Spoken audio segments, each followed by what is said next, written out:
गिरिधारी तेरी आरती बाके बिहारी तेरी आरती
मयूरा मुकुट तेरी पीठ पे तूहे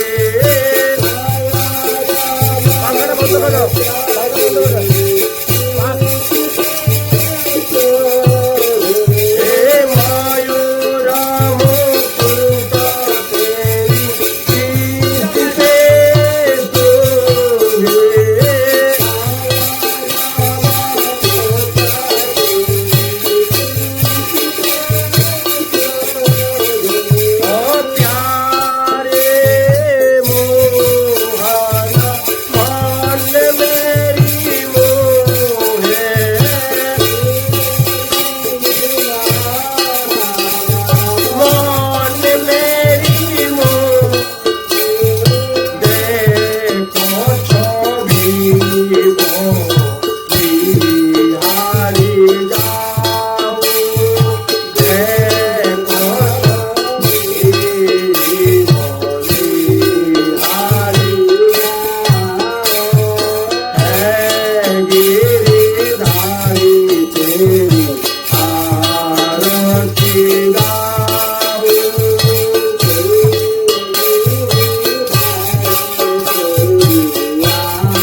नमामि गौरचन्द्राय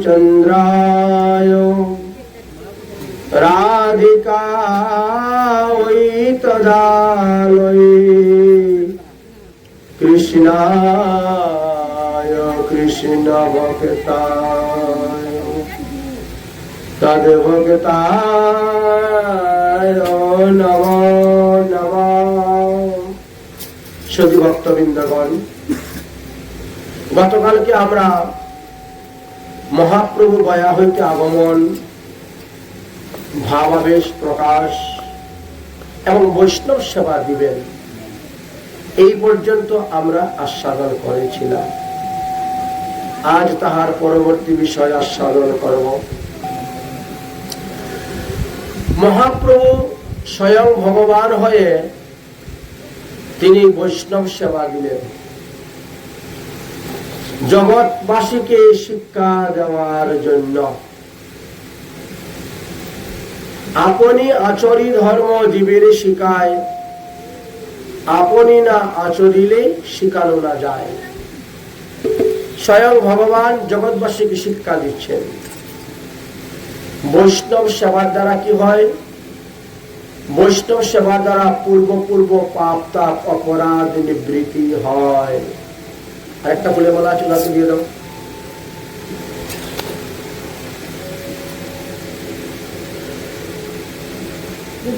আরে সবারে শিকানো প্রভু, সবারে শিকান গৌর চন্দ্র ভগবান,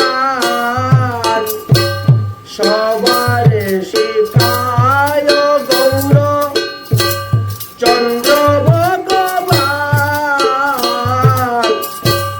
বৈষ্ণবের সেবা প্রভু করিয়া আপনে, সবারে শিখানো গৌর চন্দ্র ভগবানে, সবারে শিখানো চন্দ্র ভগবানে।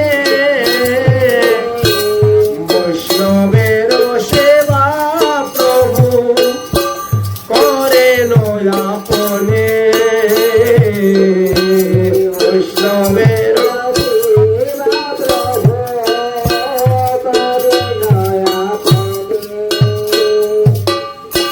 সাজি বহে জুতি বহে লজ্জা নাকি করে,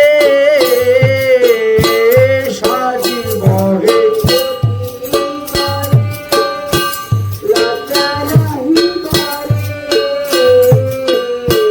সম্ভ্রমে বৈষ্ণবের গিয়া চরণাশি ধরে, সম্ভ্রমে বৈষ্ণব করে চরণে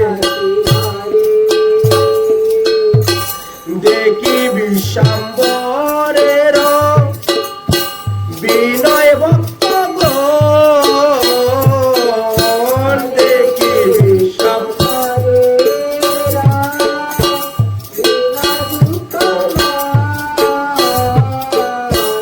ও কৈতবে আশীর্বাদ করে সর্বজন।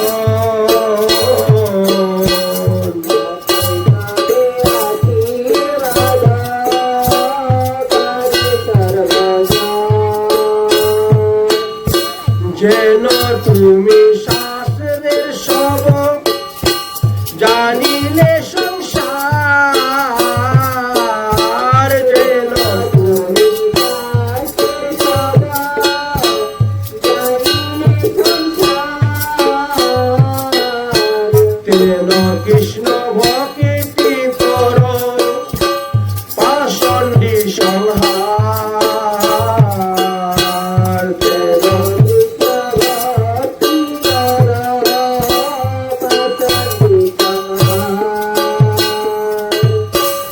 এই নবদ্বীপে বাপ যত অধ্যাপক, এই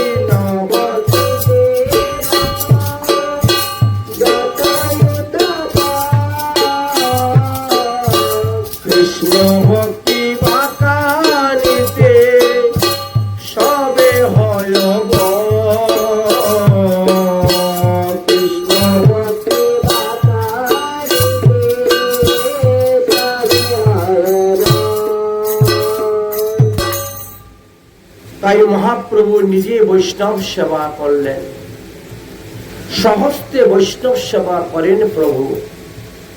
জগৎবাসীকে শিক্ষা দিচ্ছেন বৈষ্ণব সেবার দ্বারা পূর্ব এবং পরপর সমস্ত পাপের নাশ হয়ে যায়। একজন শুদ্ধ সদাচারী বৈষ্ণবকে যদি কেউ এক মুষ্টি অন্ন ভোজন করায়, তাহলে 1,00,000 অবৈষ্ণব ব্রাহ্মণ ভোজন করানোর ফল পাওয়া যায়।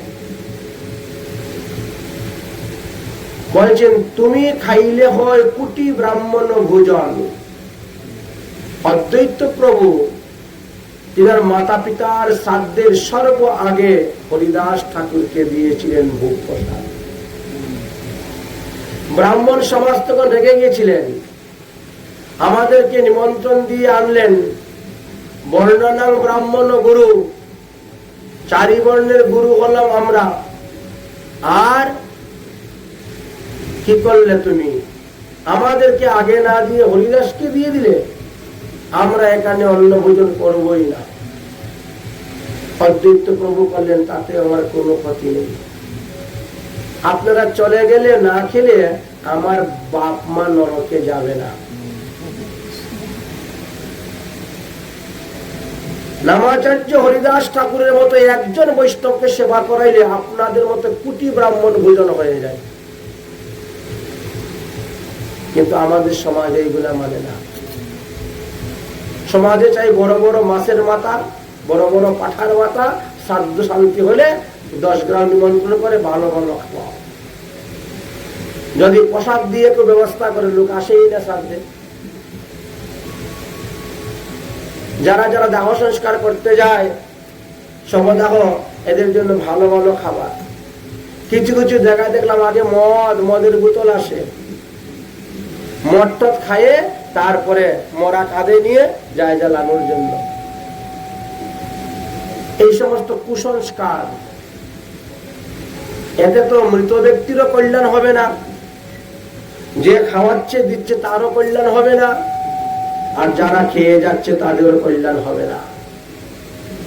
এই জন্য কুসংস্কারের হাত থেকে আমাদেরকে বেরিয়ে আসতে হবে। সুসংস্কার আমাদেরকে জানতে হবে, শিখতে হবে, বুঝতে হবে। এই জন্য বরাহ পুরাণ, গরুড় পুরাণ, শ্রীমদ ভাগবত মহাপুরাণ, নারদ পঞ্চরাত্র, এই সমস্ত গ্রন্থ সংগ্রহ করুন, দেখুন, পড়ুন, বুঝুন যে আমাদের বাপদাদারা কত বড় ভুল কাজ করে গিয়েছিলেন। তাদের দেখা দেখি আমরাও ভুল কাজ করে যাচ্ছি। এই ভুলের খেসারত গিয়ে নরকে গিয়ে দিতে হবে, হাজার হাজার বৎসর নরক যন্ত্রণা ভোগ করতে হবে। তাই আজ মহাপ্রভু বৈষ্ণব সেবা দিবেন। সচিমাকে বললে, সচিমা তুমি উত্তম উত্তম দ্রব্য রান্না করো, রান্না করে আজকে ভগবানের ভোগ দেও, সেই ভোগ প্রসাদ আমরা বৈষ্ণবকে দান করব, বৈষ্ণব সেবা দিব। আচ্ছা, মহাপ্রভু তো বাল্যকালে খুব চঞ্চল ছিলেন, গঙ্গা স্নান করতে গিয়ে কত কিছু করেছেন, কিন্তু গয়ার থেকে ফিরে আসার পর তিনি পরম বৈষ্ণব। এখন তিনি কোন বৃদ্ধ লোক যদি গঙ্গা স্নানে যায়, তার হাত ধরে ধরে নিয়ে গঙ্গা স্নান করান। কোন বৃদ্ধ লোক এক হাতে লাঠি, এক হাতে ফুলের সাজি নিয়ে যাচ্ছে, কষ্ট হচ্ছে, দেন দেন ফুলের সাজিটা আমার কাছে দেন। এই যে আপনার ধুতিটা আমি রেখেছি, যান আপনি স্নান করে আসুন। স্নান করে আসলে পরে তাকে ধুতি পরিয়ে দিচ্ছেন। সাজি বহে ধুতি বহে লজ্জা নাহি ভাই, সম্ভ্রমে সবল বৈষ্ণব গণকে গিয়ে ধরে, আলিঙ্গন করেন। কোন জাতি থেকে আসছে ওটা দেখেন না, কোন গোত্র থেকে আসছে সেটা দেখেন না। চন্ডালে ব্রাহ্মণে করে কুলাকুলি, এটি কিন্তু আগে ছিল না। আগে জাতপাতের খুব বিচার ছিল, জাতপাতের খুব বিচার ছিল। যেখানে ব্রাহ্মণ যে ঘাটে স্নান করবে সেখানে শূদ্র স্নান করতে পারবে না। ব্রাহ্মণ যদি কোথায় থেকে টিউবওয়েল থেকে জল নিচ্ছে, শূদ্রকে দাঁড়িয়ে থাকতে হতো। ব্রাহ্মণ জল নিয়ে যাবে, তারপরে শূদ্র নিতে পারবে। এত কঠিন জাতপাতের ব্যাপার ছিল, কিন্তু মহাপ্রভু এসে সব সমভাব করে দিলেন, সব সমভাব করে দিলেন। দেখিয়া বিশ্বাম্বরের বিনয়ী ভক্তগণ, আগে কত উদ্দণ্ড ছিল, কত চঞ্চল ছিল, আর এখন দেখো সে কত বিনয় হয়ে গেছে। এই জন্য ভক্তরা তখন আশীর্বাদ করে, কৃষ্ণ ভক্তি হোক, কৃষ্ণমতি হোক। মহাপ্রভু প্রাচীন প্রাচীন বৃদ্ধ বৃদ্ধ বৈষ্ণবের আশীর্বাদ শিরে নেন, কারণ বৈষ্ণবের আশীর্বাদ ছাড়া কৃষ্ণ ভক্তি লাভ হবে না, কেউ পায় নাই আর পাবেও না। এই জন্য মহাপ্রভু বৈষ্ণবের আশীর্বাদ শিরে নেন। সব বৈষ্ণবরাই বলেন যে নবদ্বীপে তো অনেক অধ্যাপক, অধ্যাপকের অভাব নাই নবদ্বীপে, কিন্তু যত অধ্যাপক আছে সব জ্ঞান কাণ্ড, কর্মকাণ্ড, যুগ কাণ্ডের কথা বলে, ভক্তির কথা কেউ বলে না, কৃষ্ণ ভজনের কথা কেউ বলে না। বাপ বিশ্বাম্বর, একমাত্র তুমি কৃষ্ণ কথা বলো, কৃষ্ণ কথা উপদেশ দাও, কৃষ্ণ কথা শিক্ষা দাও। এই নবদ্বীপে আছে যত অধ্যাপক, কৃষ্ণ কথা বলতে গেলে তারা হয় বক। বক একটা পাখি, এরা বক হয়ে যায়, মানে চুপ হয়ে যায়, চুপ। এক হলো বক আর এক হলো সেবক। সেবক যে সে সেবা করবে, ভগবানের যে সেবা করে তাকে বলা হয় সেবক, তাই না? ফুল তুলবে, তুলসী তুলবে, মালা গাঁথবে, ঠাকুরকে স্নান করাইবে, ঠাকুরের জন্য রান্না করবে, ভোগ দিবে, সে হলো সেবক। আর যারা এসে বসে খেয়ে খেয়ে চলে যায়, এরা হলো বক। আমাদের অধিকাংশ লোক আছে পাঠ কীর্তন হলে ওই খাবারের সময়টায় লোক আসে। এই যে আপনাদেরই দেখলেন 7 দিন যাবত ভাগবত পাঠ হইল, আচ্ছা পাঠের মধ্যে কটা লোক বসে? খাবারের সময় জায়গাতে 300-400 লোক, তাহলে 100 লোকও বসে না পাঠে, কিন্তু খাবারে দেখেন এত লোকের ভিড়ভাড়। আরে একটা হলো দেহের খোরাক আর একটা হলো আত্মার খোরাক। দেহের খোরাক তো আজকে খাইলে কালকে পচে গেল, শেষ। কিন্তু এই যে আত্মার খোরাক, এই যে ভাগবত কথা, হরি কথা, গৌর কথা শুনছেন, এতে আত্মার ঊর্ধ্বগতি হবে, কল্যাণ হবে, মঙ্গল হবে, যদি একটু মানতে পারেন। যদি কিঞ্চিত মানতে পারেন তবেই মঙ্গল। কি সন্ন্যাসী, কি তপস্বী, কিবা গৃহস্থগণ, বড় বড় এই নবদ্বীপে আছে যতজন, কেউ না ব্যাখ্যানে কৃষ্ণ সংকীর্তন, কেউ ব্যাখ্যা করে না কৃষ্ণ কীর্তনের কথা, কেউ ব্যাখ্যা করে না। সবে মাত্র তুমি বলিলে কৃষ্ণ মহাধন। নিমাইয়ের প্রশংসা করছে এখন নবদ্বীপের লোক, একমাত্র নিমাই বলে বেড়ায় যে কৃষ্ণ মহাধন। এই ধন সঙ্গে যাবে, আর হাতি ঘোড়া মাল খাজানা যা কিছু আছে বাড়িঘর সব পরে থাকবে,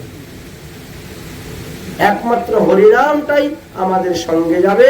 এই জন্য বলা হচ্ছে কৃষ্ণ নাম হলো সব থেকে বড় ধন, কৃষ্ণ মহাধন। চিরজীবী হও তুমি, লহ কৃষ্ণ নাম, তোমা হইতে ব্যক্ত হোক কৃষ্ণ গুণগান। প্রাচীন প্রাচীন বৃদ্ধ বৃদ্ধ লোকেরা নিমাইকে আশীর্বাদ দিচ্ছেন, তুমি চিরজীবী হও, তুমি জগতে হরিনাম প্রচার করো, তোমার মাধ্যমে পৃথিবীতে হরিনাম প্রচার হোক, হরি গুণগান কীর্তন হোক, মানুষ হরি প্রেমী মত্ত হোক। ভক্তের আশীর্বাদ প্রভু শিরে ধরি লয়, দেখেছেন? ভগবান পর্যন্ত ভক্তের আশীর্বাদ শিরে ধারণ করছেন। ভক্তের আশীর্বাদ প্রভু শিরে ধরি লয়, ভক্ত আশীর্বাদে কৃষ্ণ ভক্তি হয়। কৃষ্ণ ভক্তি কখনো কারো দেখে আপনা আপনি উৎপন্ন হয় না।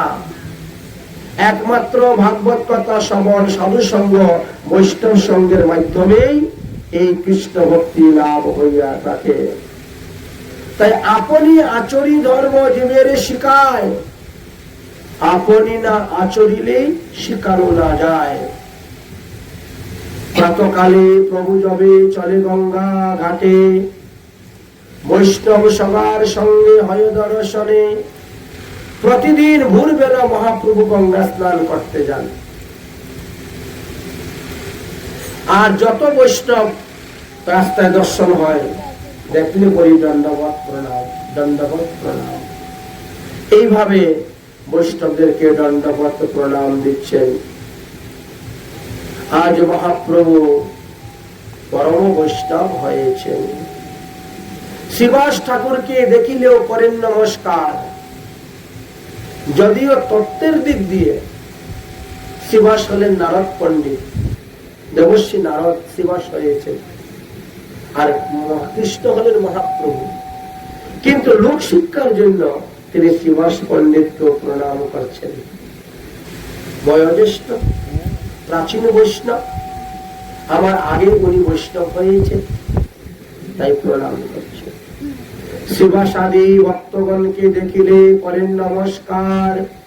প্রীতি হইয়া ভক্তগণ তাকে করেন আশীর্বাদ।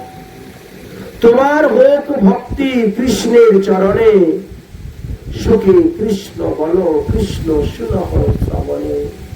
সর্বদা কৃষ্ণ কথা বলবে, কৃষ্ণ কথা শুনবে, এছাড়া অন্য কথা বলবেও না, শুনবেও না। কৃষ্ণ ভজিলে সে বাপ, জন্ম সফল তোমার। কৃষ্ণ না ভজিলে বিদ্যায় বলে কিছু করিবে না, কিছুই করতে পারবে না। তাই বলছেন, আশীর্বাদ শুনি প্রভুর বড় সুখ। সবাই চায় প্রভু তুলিনা শ্রীম। তোমরা যে পারো কৃষ্ণ ভজন দিবারে, দাস বিনে সেই কৃষ্ণ অনুগ্রহ না করে। তাই বৈষ্ণবেরাই পারেন একমাত্র কৃষ্ণ ভক্তি দান করতে, অন্য কেউ পারে না। বলে তোমরা দিলে দিতে পারো, তাই না? হ্যাঁ, এগো কৃষ্ণ ভক্তি তোমাদের ধন, তোমরা দিলে দিতে পারো। কৃষ্ণ ভক্তি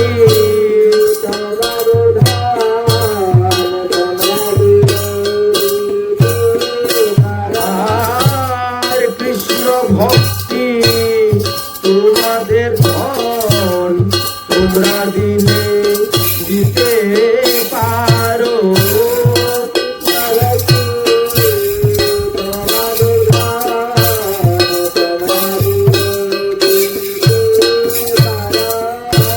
কিন্তু শুধু মুখে মুখে বললে হবে না। কৃষ্ণ ভক্তি পাওয়ার জন্য বৈষ্ণবের পিছে পিছে দৌড়তে হবে, ধাই তব পাছে পাছে। অর্থাৎ বৈষ্ণবের সেবা করতে হবে। বৈষ্ণবের পিছে পিছে যাওয়া মানে কি? বৈষ্ণবের সেবা করা, নিঃস্বার্থ ভাবে বৈষ্ণব সেবা করতে হবে। যেমন মহাপ্রভু সাজি বচ্ছেন, ধুতি বচ্ছেন, লজ্জা নাহি পাচ্ছেন, নিঃস্বার্থ। ওর স্বার্থের কোনো বিনিময় নাই, অর্থের কোনো বিনিময় নাই। এইভাবে যাই হোক, তাই বলছে তোমরা সবা সেবিলে কৃষ্ণ ভক্তি পাই, এত বলি করুণায় ধরেন গিয়ে ঠাই। বৈষ্ণবের কৃপাতে কৃষ্ণ ভক্তি পাওয়া যাবে, তাই মহাপ্রভু বৈষ্ণব সেবা দিলেন। বৈষ্ণবগণ আসলেন, বসলেন, তারপরে মধ্যাহ্ন ভোগ হলো, তারপরে সবাই প্রসাদ পেলেন।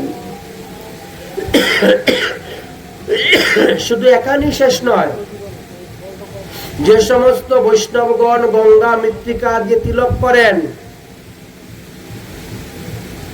মহাপ্রভু নিজে গঙ্গা থেকে মাটি তুলে এনে বৈষ্ণবের বাড়িতে দিতেন তিলক করার জন্য। গঙ্গা মৃত্তিকা।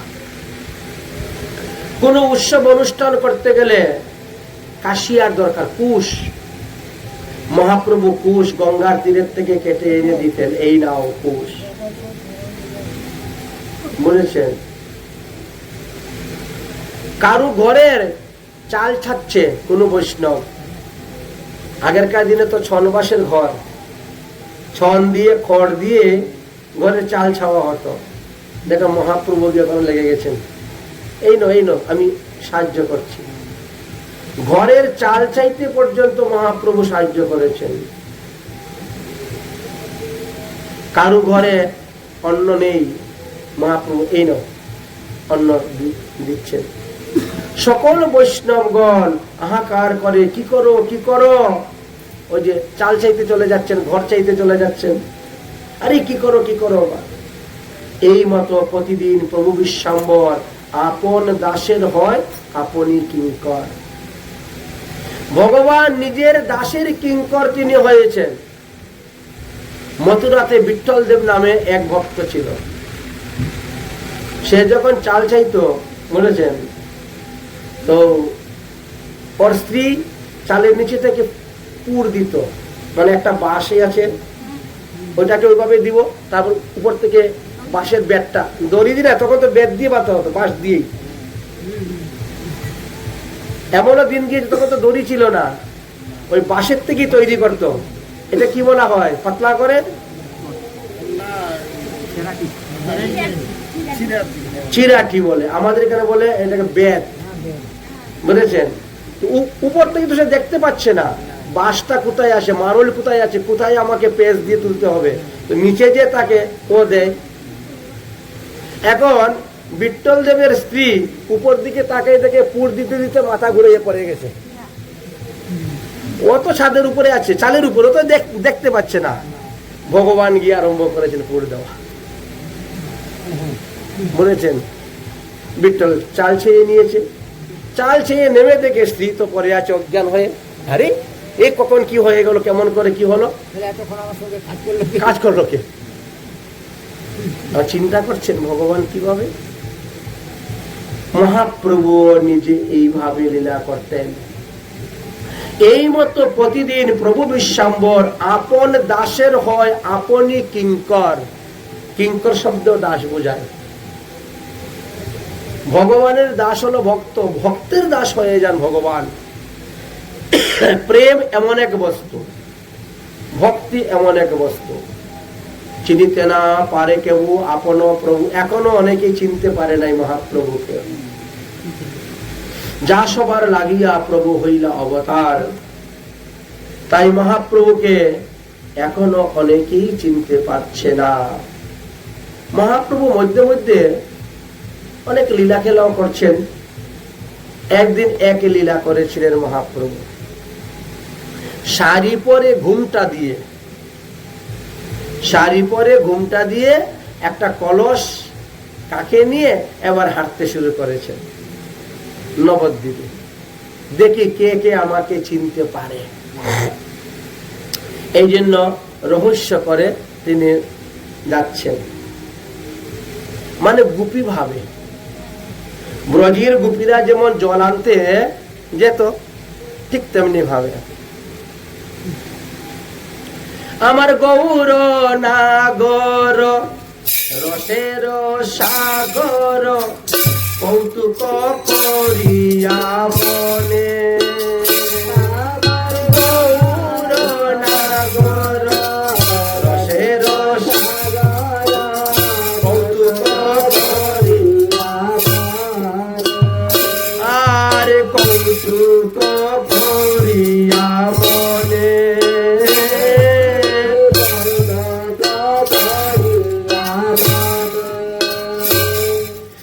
ধরি নারী বেশ নগরে প্রবেশ,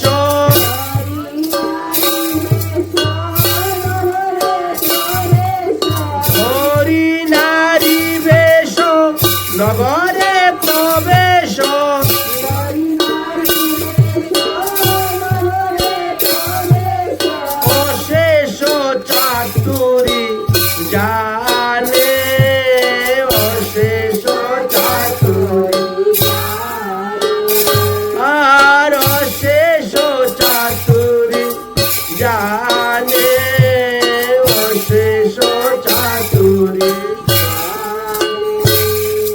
নীল শাড়ি পরে যায় ধীরে ধীরে, নীল শাড়ি পরে যায় ধীরে ধীরে, নীল শাড়ি পরে যায় ধীরে ধীরে, নীল শাড়ি পরে যায় ধীরে ধীরে, অঙ্গভঙ্গি করি পথে,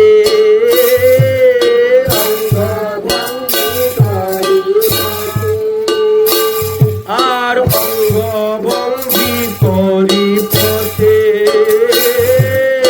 অঙ্গভঙ্গি করি পথে। ওরে সোনার বরণ চাচ্ছে বদন, সোনার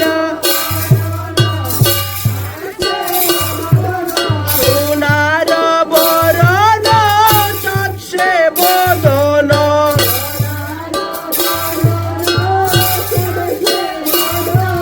ঘুমটা চাপিল তাতে, ঘুমটা চাপিল আর ঘুমটা চাপিল তাতে, ঘুমটা চাপিল তাতে। নদিয়া নাগরী কাঁদে কুম্ভ করি, নদিয়া নাগরী কাকে কুম্ভ করি, জলবরি বারে যায়, জলবরি বারে যায়। নদিয়া নাগরী কাকে কুম্ভ করি, নদিয়া নাগরী কাকে কুম্ভ করি, জলবরি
মোরে স্বরূপে নাহি কবে যদি আমার শপথে নাহি কবে বিরোধ কি করছ করে বিরোধ কি করছ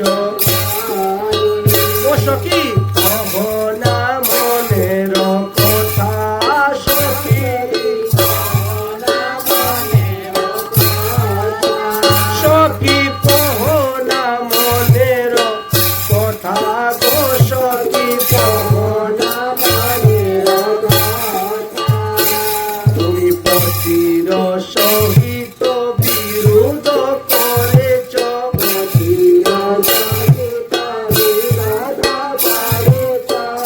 অনুরাগে যাবে কোথায় অনুরাগে যাবে কোথায় তুমি কি পতির সহিত বিরোধ করেছ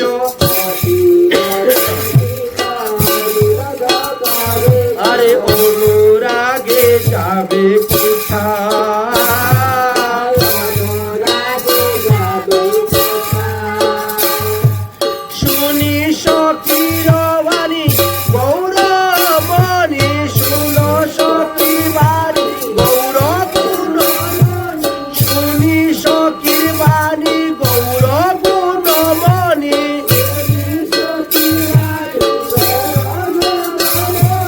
মুখে মৃদু মৃদু হাসি মুখে মৃদু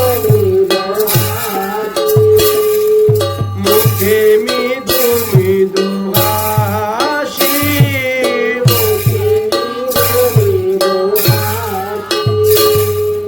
হাসির সহিত কেশর দুলেছে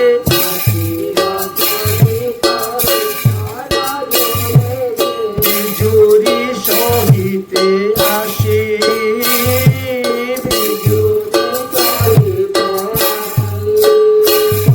আরে রসময় তোতা হাসি কয় কথা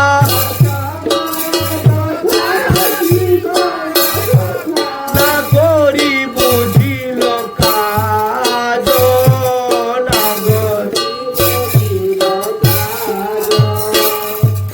এলুচন কহে না গরি যে নহে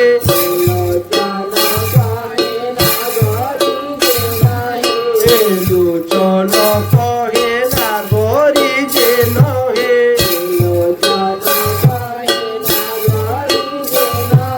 গৌরাঙ্গ রসিকরা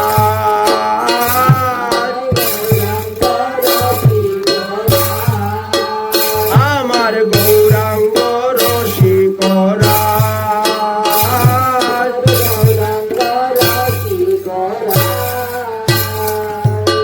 এইভাবে মহাপ্রভু কোনদিন গোপী ভাব কোনদিন ভক্ত ভাব কোনদিন বা নিজেকেই প্রভু ভাবে তিনি ভাবতেন। এদিকে অদ্বৈত আচার্য ভক্তি ধর্ম প্রচার করে যাচ্ছেন। অদ্বৈত আচার্য একদিন গীতা পাঠ করতে বসেছেন। সমস্ত ভক্তদের সামনে গীতা পাঠ করতে করতে গীতার 13 নম্বর শ্লোকের 13 নং অধ্যায়ের অর্থের ব্যাখ্যাটা ঠিক বুঝতে পারছেন না, শ্লোকের তাৎপর্যটা ঠিক বুঝতে পারছেন না। এই শ্লোকের কি অর্থ হয়? সর্বত্র পানি পাদিত্যম সর্বতম অক্ষিম শিরো মুখম। এ কেমন করে হয়? সব দিকে ভগবানের পা, তাহলে আপনি কোন দিকে পা দিয়ে ঘুমাবেন? আমাদের বলে না এই পূর্ব দিকে পা দিয়ে ঘুমাতে নাই, পশ্চিম দিকে মাথা দিয়ে ঘুমাতে নাই, উত্তর দিকে মাথা দিয়ে ঘুমাতে নাই, দক্ষিণ দিকে পা দিয়ে ঘুমাতে নাই, তাই না? এখন গীতাতে যে বলছেন সর্বত্র পানি পাদম তৎ, সব দিকে ভগবানের হাত, সব দিকে ভগবানের পা। সর্বতম অক্ষিম শিরোমুখম, সব দিকে ভগবানের চোখ, সব দিকে ভগবানের মাথা, সব দিকে ভগবানের মুখ। সর্বত্র শ্রুতিমলোকে, সব দিকে ভগবানের কান। হ্যাঁ, সর্বমাবৃতিম তিষ্ঠতি, সবকিছুর মধ্যে ভগবান আছেন। কোন বস্তুর মধ্যে ভগবান নেই? একেবারে পিপিলিকা হইতে আরম্ভ করে হাতি পর্যন্ত, যত বড় প্রাণী হোক আর যত ক্ষুদ্রই হোক, ক্ষুদ্রাতি ক্ষুদ্র জীব হইতেও যত বৃহৎ জীব হোক না কেন, সবার মধ্যেই ভগবান পরমাত্মা রূপে বাস করতেছেন। সবার মধ্যে ভগবান বাস। সূর্য যেমন অনন্ত কিরণ বিকশিত করে বিরাজমান, তদ্রূপ পরমাত্মা ভগবান, পরমেশ্বর ভগবান সর্বব্যাপী সর্বরূপী বিরাজমান। একেবারে ব্রহ্মা থেকে আরম্ভ করে একেবারে ক্ষুদ্রাতি ক্ষুদ্র জীব পিপিলিকা পর্যন্ত সমস্ত জীবের আশ্রয় তত্ত্ব হলেন ভগবান। কিন্তু এই শ্লোকের ব্যাখ্যাটা অদ্বৈত প্রভু বুঝতে পারছেন না, ঠিক ভাবে তাৎপর্যটা আলোচনা করতে পারলেন না। সেই মনে দুঃখ পেলেন, দুঃখ পেয়ে তিনি অনাহারে, যতক্ষণ পর্যন্ত এই শ্লোকের যথার্থ তাৎপর্য আমি না বুঝবো, অর্থ না বুঝবো, ততক্ষণ পর্যন্ত আমি অন্ন জল গ্রহণ করব না। এইরকম সংকল্প নিয়ে তিনি পরে আছেন বিছানায়। মধ্যরাত্রে মহাপ্রভু উপস্থিত স্বপ্ন যুগে। মধ্যরাত্রে স্বপ্ন যুগে গিয়ে মহাপ্রভু উপস্থিত হয়ে গেলেন। উপস্থিত হয়ে তিনি সমস্ত তত্ত্ব ব্যাখ্যা করে বুঝিয়ে দিলেন।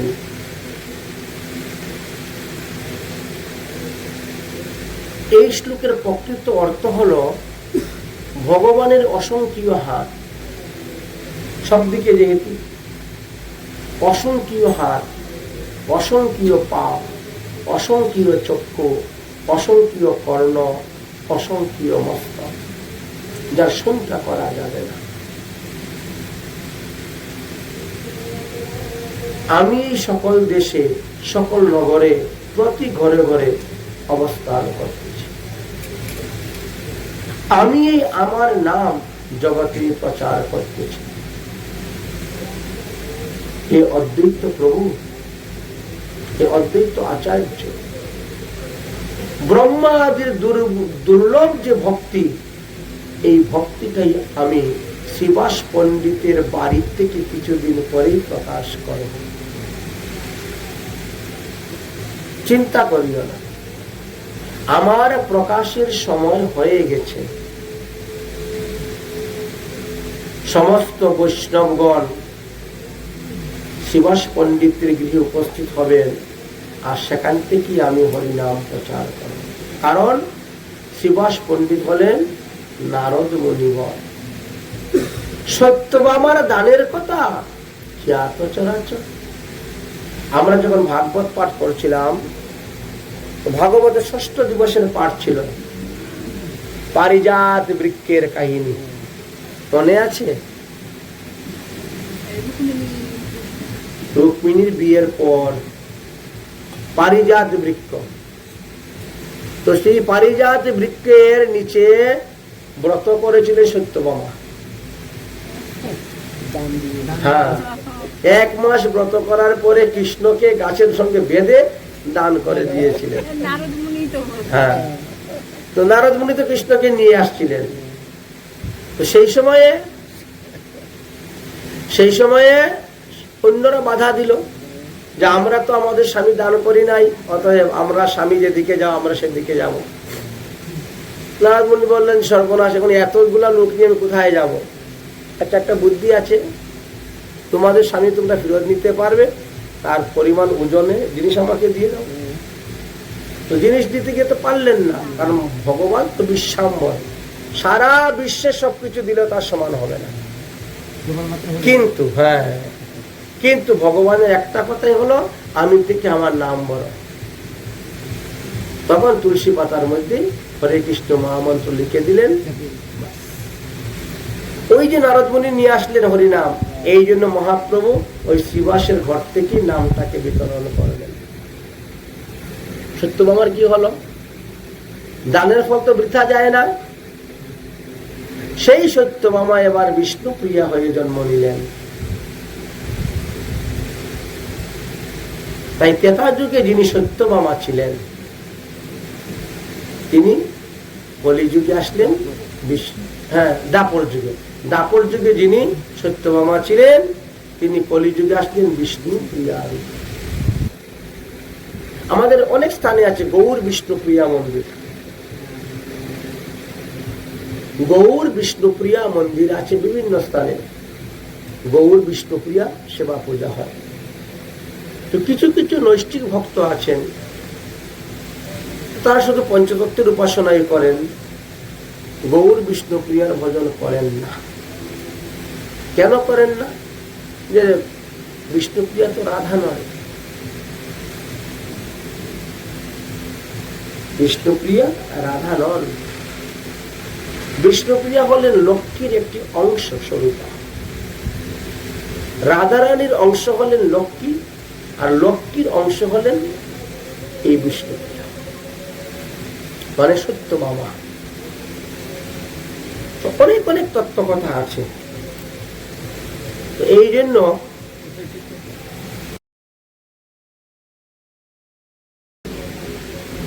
বিষ্ণুপ্রিয়া দেবী হলেন পূর্বজন্মে সত্যভামা, আর শ্রীবাস পণ্ডিত হলেন নারদ মুনি। আজ মহাপ্রভু অদ্বৈত প্রভুকে বলছেন, স্বপ্ন যুগে আদেশ দিয়ে গীতার 13 নং অধ্যায় 13 নম্বর শ্লোকের ব্যাখ্যা বুঝাইয়া দিলেন।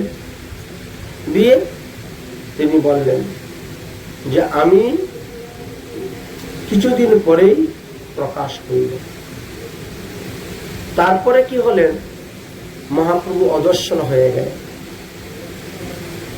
অদ্বৈত প্রভুর নিদ্রাভঙ্গ হয়ে গেল।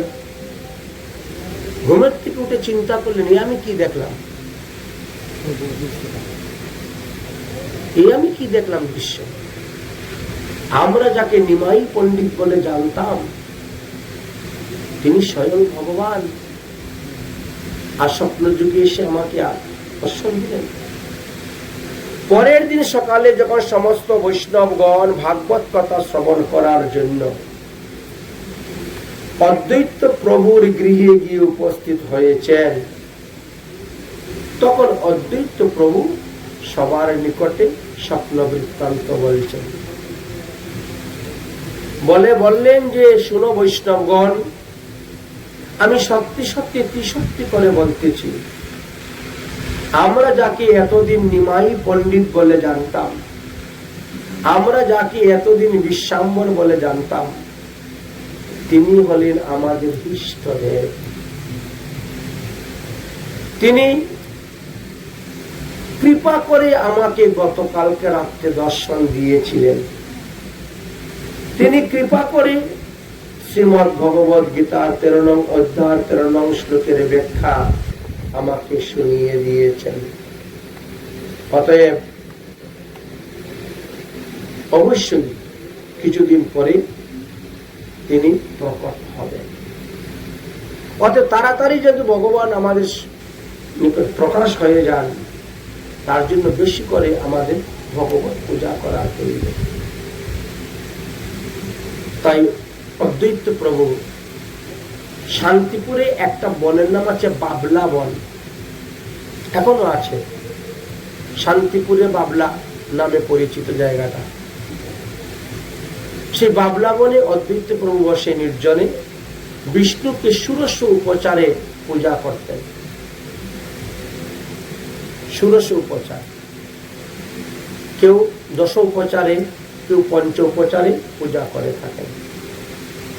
যার যেমন সমর্থ অনুসারে তিনি পূজা করে থাকেন। আজ তিনি ষোড়শ উপচারে পূজা করার জন্য পূজার সমস্ত সামগ্রী নিয়ে তিনি যাচ্ছেন। এদিকে মহাপ্রভু তিনিও অদ্বৈত প্রভুর বাড়ির দিকে আসছেন। উভয়ে সাক্ষাৎ। আচার্য তখন নিজ প্রভুকে দর্শন করে আনন্দে হরিবল হরিবল বলে নৃত্য করতে শুরু করেছে। আচ্ছা, নৃত্য করতে করতে অদ্বৈত প্রভু ভূমিতে পড়ে গিয়েছেন, পড়ে গেছে।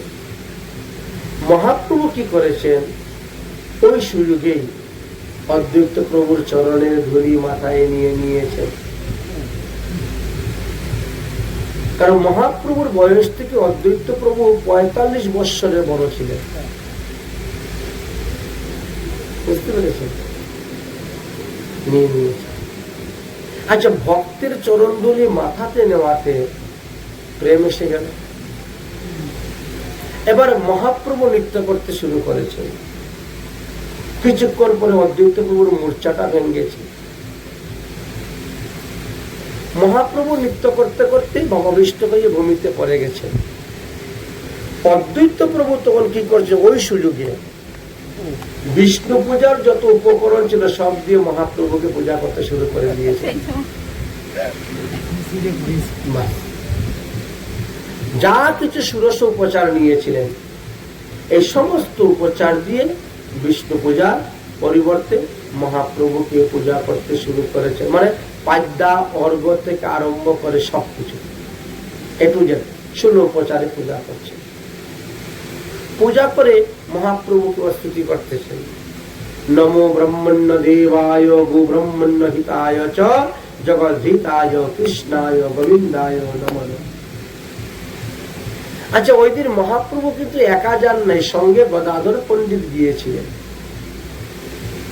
গদাধর পণ্ডিত তখন অদ্বৈত আচার্যকে বলছেন, এ কি আচার্য ঠাকুর, আপনি ভগবান বিষ্ণুর পূজার সামগ্রী নিয়ে রওনা হয়েছিলেন, বাবলা বনে যাবেন, গিয়ে বিষ্ণু পূজা করবেন, আর আপনি নিমাই পণ্ডিতের চরণে সবকিছু পূজা দিয়ে এরকম প্রণাম করছেন, এটা তো বুঝতে পারলাম না। আপনি একজন মহা তেজস্বী ভক্ত হয়ে, আপনি একজন প্রাচীন বৈষ্ণব হয়ে এইরকম সিদ্ধান্ত করলেন, এইরকম কাজ করলেন, এটা তো আমি বুঝতে পারলাম না।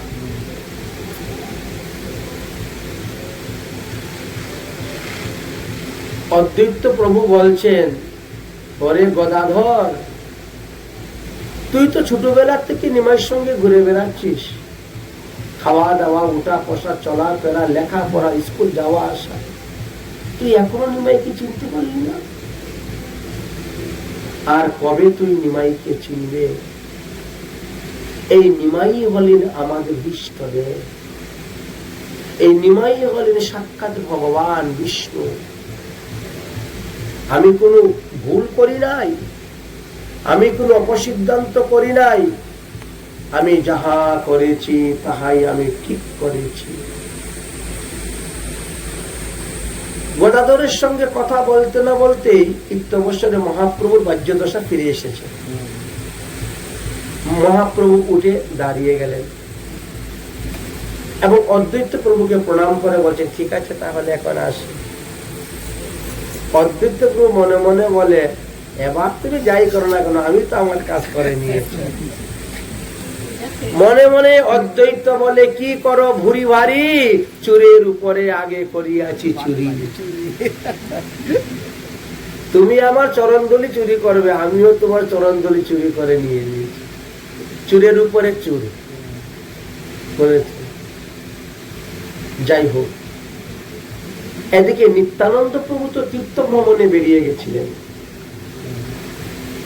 নিত্যানন্দ প্রভু 12 বৎসর বয়সে গৃহত্যাগ করেছেন, আর 20 বৎসর তীর্থ ভ্রমণ করেছেন।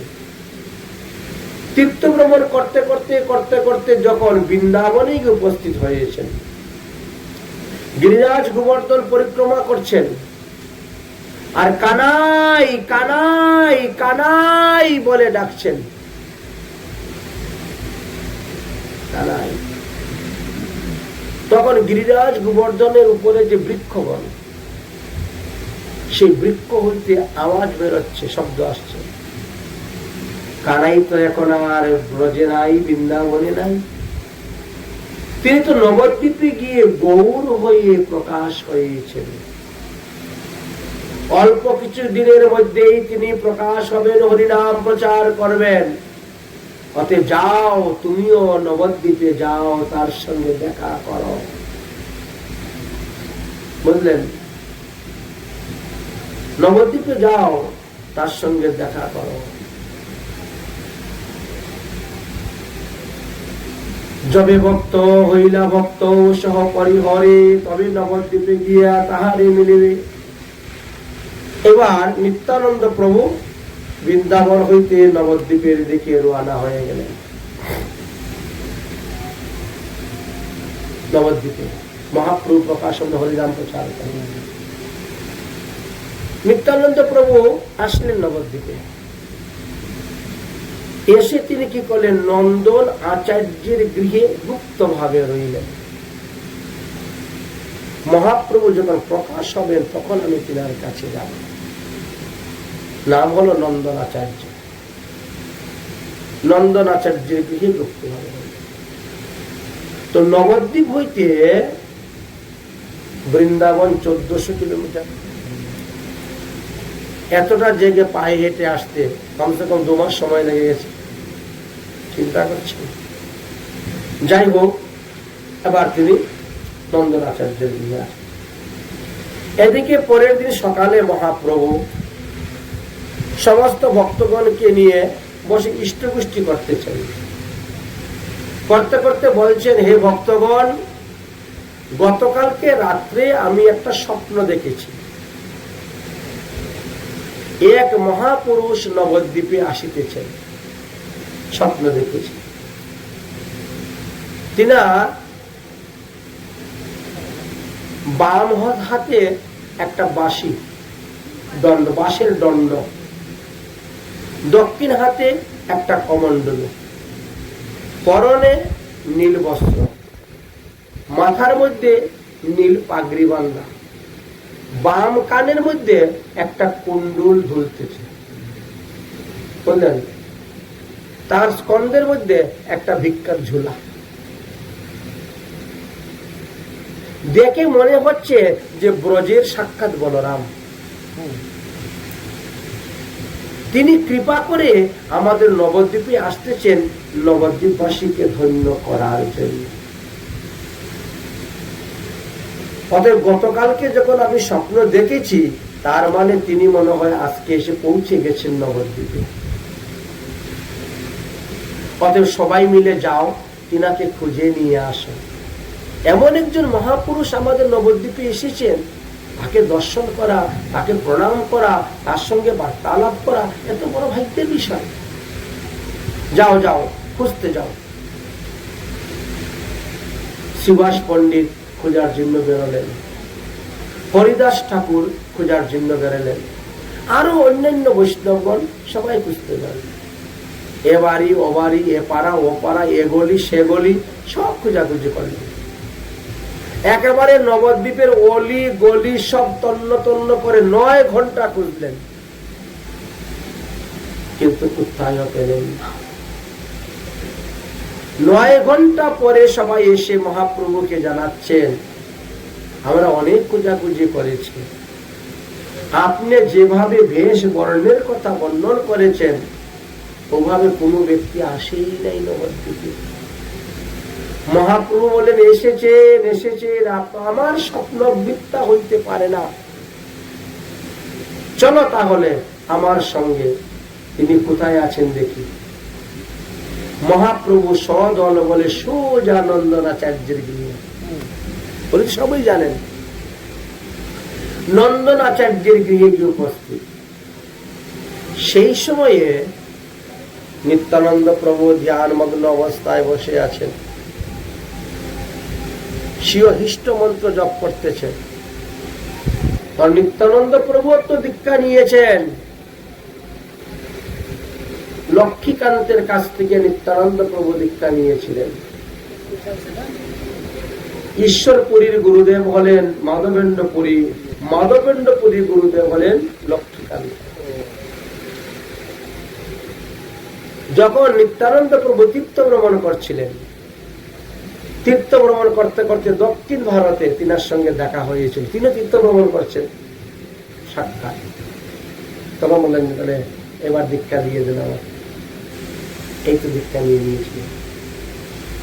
এই জন্য তিনি অতি সন্ধ্যা সন্ধ্যা করেন, আহ্নিক মন্ত্র জপ করেন। আর সেই সময়ে মহাপ্রভু সদল বলে গিয়ে উপস্থিত হয়েছে। মহাপ্রভু সবাইকে বলেন, দণ্ডবোধ করো, প্রণাম করো। মহাপ্রভু নিজেও নিত্যানন্দ প্রভুকে দণ্ডবোধ করলেন, প্রণাম করলেন। কারণ ব্রজের বলরাম, তখন তো কৃষ্ণ ছোট ভাই, বলরাম বড় ভাই। এই জন্য আচ্ছা, তাকে বড় কেন করলেন? এই বলরামই তো লক্ষণ ছিল, ছোট ভাই ছিল। সত্যযুগও ছোট ছিল, ত্রেতা যুগও ছোট ছিল। দাপর আর কলি দুটাকে বড় করে দিলেন কেন? একটা প্রশ্ন আসতে পারে না? বলরাম তো শেষ না, অনন্ত না। তিনি তো ভগবান থেকে উৎপত্তি হয়েছেন, ভগবানের দাস। তিনি ভগবানের সেবা করেন, এটাই শাস্ত্রে লেখা আছে। এখন উল্টা হয়ে গেল কেন? কারণ ভগবান দাসের সেবা করতেছেন, দাসকে দণ্ডবোধ প্রণাম করতেছেন। তার একটাই মাত্র কারণ ছিল। দেখবেন অনেক স্থানে লেখা আছে, আমি হইতে আমার ভক্ত বড়। ভগবান বলছেন, আমি হইতে আমার ভক্ত বড়। কিন্তু কখন এই কথা বলেছিলেন, কখন তিনি ভক্তকে বড় করেছিলেন? সেটা হলো ত্রেতা যুগের লীলা। ত্রেতা যুগে এই শেষ না, তিনি লক্ষণ রূপে এসে জন্ম নিলেন। ভগবান রামচন্দ্রের সেবা করলেন, রামচন্দ্রের সেবা করেছেন। ভগবান রামের বনবাস, লক্ষণের বনবাস ছিল না, কিন্তু লক্ষণ বনবাসে গেলেন। ভগবান রামচন্দ্র বনবাসে গেলেন, রাবণ বধ করলেন, সীতা উদ্ধার করলেন, অযোধ্যায় ফিরে আসলেন। এবার আলোচনা হচ্ছে পৃথিবীর মধ্যে শ্রেষ্ঠ বীর কে? এই পৃথিবীর মধ্যে শ্রেষ্ঠ বীর কে? জাম্বুমান বলেছেন, সব থেকে শ্রেষ্ঠ বীর হলেন লক্ষণ। সব বলছে না, না, রামচন্দ্র শ্রেষ্ঠ বীর, কারণ রামচন্দ্র রাবণকে বধ করেছেন। এই যে রামচন্দ্র শ্রেষ্ঠ বীর। জাম্বুমান বলছেন না, রামচন্দ্রের চাইতে আরো বলবান ছিল মেঘনাদ, ইন্দ্রজিৎ। ইন্দ্রজিৎকে যে কোনো লোক বধ করতে পারত না। ইন্দ্রজিৎকে সেই ব্যক্তি বধ করতে পারবে যে 12 বৎসর নারী মুখ দর্শন করে নাই, 12 বৎসর নিদ্রা যায় নাই, 12 বৎসর আহার করে নাই। এমন ব্যক্তি একমাত্র ইন্দ্রজিৎকে বধ করতে পারে। কত বড় জিনিস, সাধারণ জিনিস। আর সেই ইন্দ্রজিৎকে লক্ষণ বধ করেছে। এই জন্য লক্ষণ হলো সব থেকে বড় বীর। রামচন্দ্র বলছে, এটা মিথ্যে, আমি মানি না। কেন? আরে আমার সঙ্গে ছিল, আমার সঙ্গে সীতা ছিল, সীতার মুখ সে দেখে নাই। সে কি না 12 বছর না ঘুমিয়েছিল। আমি প্রতিদিন তাকে ফল দিতাম খাওয়ার জন্য, সে কি খায় নাই। তখন লক্ষণ বলছেন আমি তো ফল খাই নাই। আপনি তো ধরো লক্ষণ, লক্ষণ এই ফলটা ধরো, ধরো লক্ষণ বলছো, আমি ধরে রেখে দিয়েছি, আমি তো খাইনি। 12 বছর না 14 বছরই খাইনি আমি, আরো 2 বছর এক্সট্রা খাইনি। আমি কোনোদিন আমার বৌদির মুখের দিকে তাকাই নাই, চরণের দিকে তাকিয়েছি। সীতাহরণের পর যখন সীতার হাতের চুড়ি আমাকে দেখিয়েছিল, আমি চিনতে পারি নাই। কানের রিং দেখেছ, আমি চিনতে পারি নাই। কিন্তু পায়ের নকুর যখন দেখছিল, হ্যাঁ এটা বৌদির পায়ের নকুর, তার মানে কি আমি মুখের দিকে তাকাই। হ্যাঁ তুমি যে সুর্পনখার নাক কেটেছিলে বলে, তাও তো আমি মুখের দিকে তাকাই না, আমি ছায়ার দিকে তাকিয়েছিলাম। সুর্পনখার ছায়ার দিকে তাকিয়ে তুলেছিলাম, আর অস্ত্র তুলতে গিয়ে তাকে লেগে কেটে গেছিলাম। উপর থেকে খাটে নাই, নিচ থেকে লেগে উপর দিকে উঠে কেটে গেছি আমি। তো বলছে তুমি ফল খাও নাই, না খেয়েছিলে, হ্যাঁ ঘুমাও নাই বলে, না তুমি আর বৌদি ঘুমিয়েছো, আমি তো পাহারা দিয়েছি সারা রাত্রি, তীর দিন হাতে নিয়ে ঘুরে বেরিয়েছি, পাহারা দিয়েছি। আচ্ছা সবটাই মানলাম, কিন্তু ফল 14 বছর না খেয়েছিল, এটা তো হয় না। বলে বিশ্বাস না হলে ফল নিয়ে আসো। তখন পাঠাইলেন হনুমানকে, যাও ফল নিয়ে আসো। কোথায় কোথায় ফল আছে, অমুক অমুক জায়গায় ফল রাখা আছে। ফল নিয়ে আসা হলো, ফল এনে গণনা করা হলো। গণনা করার পরে 5টা ফল কম। এই তো 14 বছরের মধ্যে 5 দিন তুমি খেয়েছ, এই জন্য 5টা ফল কম আছে। লোক বলছে না আমি খাই নাই, ফল তো আনি নাই, তো খাবো কোথার থেকে? কেন? যেদিন আমাদের পিতা মারা গেছেন,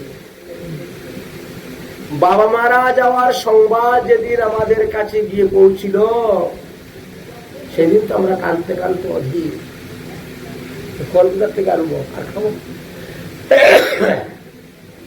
এই জন্য ফল আনাও হয় না, খাওয়া হয় না। যেদিন ভরত গিয়েছিল আমাদের সঙ্গে সাক্ষাৎ করার জন্য, সেই দিন আনন্দে আত্মহারা, আর ফল আনাও হলো না, খাওয়া হলো না। 2 দিন তো এখানেই চলে গেল। যদি সীতাহরণ হয়েছিল, সেদিন সীতাকে খুঁজতে খুঁজতে তো পাগল, আর ফল আনাও হলো না, খাওয়া হলো না। যেদিন আমি শক্তিশালী পড়েছিলাম, সেদিনও ফল আনা হলো না, খাওয়া হলো না। আর যেদিন রাবণ বধ হলো, সেদিন তো আনন্দে হয়ে ঘুরল, আমি হলো না, ফল খাওয়া হলো না। তো 5 দিন তো এমনি চলে গেল। তখন বলছে বাবা, লক্ষণ আমার জন্য এত কিছু করেছে, সর্বনাশ। তাহলে লক্ষণের এই প্রেম ঋণ আমি শোধ করবো কেমন করে? অতএব আগামী জন্মে তোমাকে আমি বড় বানাবো, আমি প্রমাণ করে দেখাবো যে আমি হইতে আমার ভক্ত বড়। সেই লক্ষণকে দেখেন দাপর যুগে বলরাম বানাই দিলেন বড় ভাই। বড় ভাইয়ের আদেশ মেনে চলছেন, বড় ভাইয়ের কথা মেনে চলছেন, বড় ভাইয়ের সেবা করছেন। কলিযুগেও নিত্যানন্দ প্রভু, নিত্যানন্দ প্রভু মহাপ্রভু থেকে 12 বৎসরের বড় জন্মসূত্র অনুসারে, আর অদ্বৈত প্রভু 45 বৎসরের বড়। বুঝতে পেরেছেন? এই জন্য আজ নন্দন আচার্যের ঘরে গিয়ে মহাপ্রভু প্রণাম করছেন নিত্যানন্দ, আমি হইতে আমার ভক্ত বড়, প্রণাম করছে। মহাপ্রভুর দেখা দেখি অন্যান্য বৈষ্ণবগণ সকলে প্রণাম করছেন, দণ্ডবোধ করলেন। নিত্যানন্দ প্রভুর ধ্যান ভেঙে গেল। নিত্যানন্দ প্রভু আসন থেকে উঠে মহাপ্রভুকে দর্শন করে তিনিও প্রণাম করলেন। সম্মুখে রহিলা মহাপ্রভু বিশ্বম্বর, চিনিলেন নিত্যানন্দ এ তো আমার প্রাণেরও ঈশ্বর, আমার প্রাণের ঈশ্বর আমাকে দণ্ডবোধ করছেন, প্রণাম করছেন। তাই নিত্যানন্দ প্রভু উঠে মহাপ্রভুকে প্রণাম করছেন। বুঝিলাম ঈশ্বরের তুমি পূর্ণ শক্তি, তোমাকে ভজিলে জীব পাইবে কৃষ্ণ ভক্তি। মহাভাগ্য দেখিলাম আজ তোমারও চরণ, তোমা ভজিলে সেই পাই কৃষ্ণ প্রেমধন। মহাপ্রভু বলছেন, হে মহাপুরুষ, তুমি নবদ্বীপে আসলে আমাদেরকে কৃপা করার জন্য চোরের মতো লুকিয়ে আছে কেন? চোরের মতো নবদ্বীপে লুকিয়ে রইয়াছ কেন? এখন কিন্তু আমরা ধরে ফেলেছি, আর কোথায় যাইতে দিব না। এই বলে মহাপ্রভু নিত্যানন্দ প্রভুকে ধরে আলিঙ্গন করে আনন্দে নাচতে শুরু করেছেন, নাচতে শুরু করেছেন। চোর ধরিবারে আমি আসিয়াছি হেতা, ধরিয়াছি চোর আর পালাইয়া যাবে কোথা। বুঝেছেন? ধরে ফেলেছেন। এই বলে নিত্যানন্দ মহাপ্রভুকে ধরে আলিঙ্গনে নৃত্য করিতে শুরু করলেন। আচ্ছা, উভয়ই অনেকক্ষণ নৃত্য করলেন। নৃত্য করতে করতে এবার তাদের পরিশ্রান্ত হলো, এবার স্থির হলেন। মহাপ্রভু বললেন, চলো আজকে আমাদের গৃহে আপনি মধ্যাহ্নে প্রসাদ ভোজন করবেন। নিত্যানন্দ প্রভুকে সঙ্গে করে নিয়ে গেলেন একেবারে সচিমায়ের নিকটে। সচিমাকে দেখা মাত্রই নিত্যানন্দ প্রভু চরণে পরে দণ্ডবত প্রণাম করলেন। সচিমা দেখছেন, আরে এত দেখি আমার একেবারে বিশ্বরূপের মতো চেহারা, একেবারে অঙ্গভঙ্গি সব অবিকল বিশ্বরূপের মতো। সচিমা প্রথমে দেখে তো মনে করছেন আমার বড় ছেলে চলে এসেছে বিশ্বরূপ। তিনি আনন্দিত হয়ে গেছেন, আমার বড় ছেলে বিশ্বরূপ চলে এসেছে। কিন্তু পরে যখন পরিচয় পেলেন, যিনি পদ্মাবতী সুত, এনার নাম নিত্যানন্দ, তিনি একচক্রা ধামে অবতীর্ণ হয়েছে। পরিচয় পাওয়ার পরে সচিমা বলে, সে যাই হোক, আমি কিন্তু একে আমার বিশ্বরূপের মতন দেখতেছি, অতএব সেও আজ থেকে আমার পুত্র। পরে নিমাই, তুই তাকে বড় ভাই বলে জানবি, বড় ভাই বলে মানবি, বড় ভাই হয়ে চলবি। আজকে থেকে নিতাই হলো তোর বড় ভাই, নিতাই আর নিমাই আমার দুই পুত্র আজকে থেকে। সচিমায়ের এই আদেশ। নিত্যানন্দকে বললেন, শুনো নিতাই, তোমার কাছে আমার পুত্র নিমাইকে অর্পণ করে দিলাম, তুমি সর্বদা তাকে দেখে রাখবে। তার সুখ দুঃখ ভালো মন্দ সব তুমি দেখে রাখবে। মোর বিশ্বাম্বরে কৃপা করহ আপনে, আজি হইতে তোমরা দুই ভাই আমারও নন্দনে, তোমরা দুজন আমার নন্দন। এইভাবে সচিমা রাখলেন যত্ন করে। রন্ধন হলো, ভোজন হলো, খাওয়া দাওয়া হলো। শিবাস পণ্ডিত আসলেন সেই দিন। শিবাস পণ্ডিত এসে বলছেন যে নিতাই আমার এখানেই থাকবে, আমার বাড়িতে থাকবে, আমার এখানে খাওয়া দাওয়া করবে, মধ্যে মধ্যে আপনাদের বাড়িতে আসবে। এই বলে শিবাস পণ্ডিত নিয়ে চলে গেলেন নিত্যানন্দকে তিনার বাড়িতে রাখার জন্য। শিবাস পণ্ডিতের স্ত্রীর নাম ছিল মালিনী মা। মালিনী মা তখন অনেক বয়স। শিবাস পণ্ডিতের স্ত্রী মালিনী মা, তিনি যখন নিত্যানন্দ প্রভুকে দেখতেন তখন স্তন হইতে দুগ্ধ ঝরে যেত বাৎসল্য প্রেমে। নিত্যানন্দ প্রভুর বয়স তখন 32 বৎসর, কিন্তু সেই বয়সেও তিনি ছোট শিশু যেমন মাতৃস্তন দুগ্ধ পান করে, সেইভাবে বালক ভেসে বালক ভাবে তিনি মালিনী মায়ের স্তন দুগ্ধ পান করতেন। যাই হোক, এইভাবে বেশ কিছুদিন গত হয়ে গিয়েছে। একদিন শ্রীবাস পণ্ডিত মহাপ্রভু এবং মহাপ্রভুর পরিকর যারা সমস্ত বৈষ্ণবদেরকে নিমন্ত্রণ দিয়েছেন বৈষ্ণব সেবা। শ্রীবাস পণ্ডিতের ঘরে নিত্যানন্দ প্রভুর আগমন, এই উদ্দেশ্যে নবদ্বীপে যত বৈষ্ণব আছেন সব বৈষ্ণবদেরকে নিমন্ত্রণ দেওয়া আছে শ্রীবাস পণ্ডিতের গৃহে মধ্যাহ্ন ভোজন। যথা সময়ে শ্রীবাস পণ্ডিতের গৃহে সমস্ত বৈষ্ণবগণ এসে উপস্থিত হয়েছেন। মহাপ্রভু গিয়েছেন, এবার মন্দিরে ভোগ লাগবে। এমন সময় মহাপ্রভু নিত্যানন্দ প্রভুর হাত ধরে ঘরের ভিতরে ঢুকে গেছেন। মন্দিরের ভিতরে ঢুকে গিয়ে বলছেন, দরজা বন্ধ করে দিয়েছেন, নিতাই, যাকে দেখার জন্য তুমি 20 বৎসর ধরে তীর্থ ভ্রমণ করেছি, আসো আজ তুমি তাকে দেখ। এই বলে মহাপ্রভু সরভোজ রূপ ধারণ করলেন। শ্রীবাস পণ্ডিতের গৃহেতে মহাপ্রভু সরভোজ রূপ ধারণ করলেন, করে দেখাইলেন। পরে বিশ্বরূপ ধারণ করলেন। যে বিশ্বরূপ তিনি অর্জুনকে দেখিয়েছিলেন সেই বিশ্বরূপ ধারণ করে দেখাইলেন। তারপরে রাম অবতার রূপ ধারণ করলেন, পরে দেখাইলেন। শেষে কৃষ্ণ রূপ দর্শন করিয়ে দিয়েছিলেন।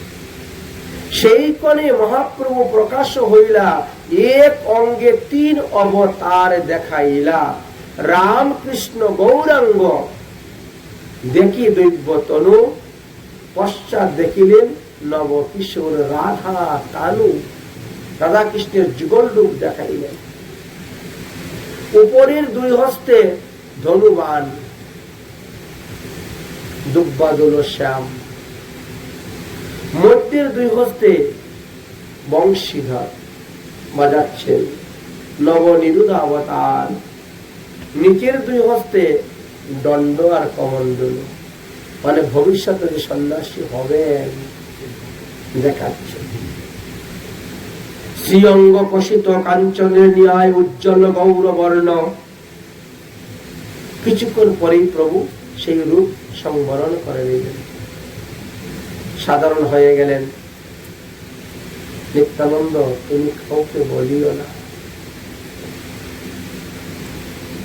বেরিয়ে আসলেন। শ্রীবাস পণ্ডিতরা কেউই বুঝতে পারলেন, তো অনু কিছুটা করতে পারছে। যাই হোক, শ্রীবাস পণ্ডিতের গৃহে শুরু হলো নাম সংকীর্তন। সেই সময়ে না অনেক পাষণ্ডী লোক ছিল, অনেক নাস্তিক লোক ছিল নবদ্বীপে। এই জন্য অনেকে অনেক কিছু, অনেক কথা বলে, অনেকে পরিহাস করে, উপহাস করে। এই জন্য মহাপ্রভু সন্ধ্যা করে শিবাসঙ্গনে দরজা বন্ধ। শিবাসঙ্গনে দরজা বন্ধ করে দিয়ে তারপরে হরিনাম সংকীর্তন শুরু হয়। সারা রাত্রি হরিনাম সংকীর্তন করে। ভোরবেলা মঙ্গল আরতি হয়ে গেল, এবার যার ঘরে ঘরে গিয়ে ঘুমাও, দরজা খুলে দিই, যাতে কোনো পাষণ্ডীরা ওখানে প্রবেশ করতে না পারে, কোনো উৎপাত করতে না পারে, কোন রকমের কীর্তনের রসে বাধা দিতে না পারে। এইভাবে চলছে। চলতে চলতে বেশ কিছুদিন গত হয়ে গিয়েছে।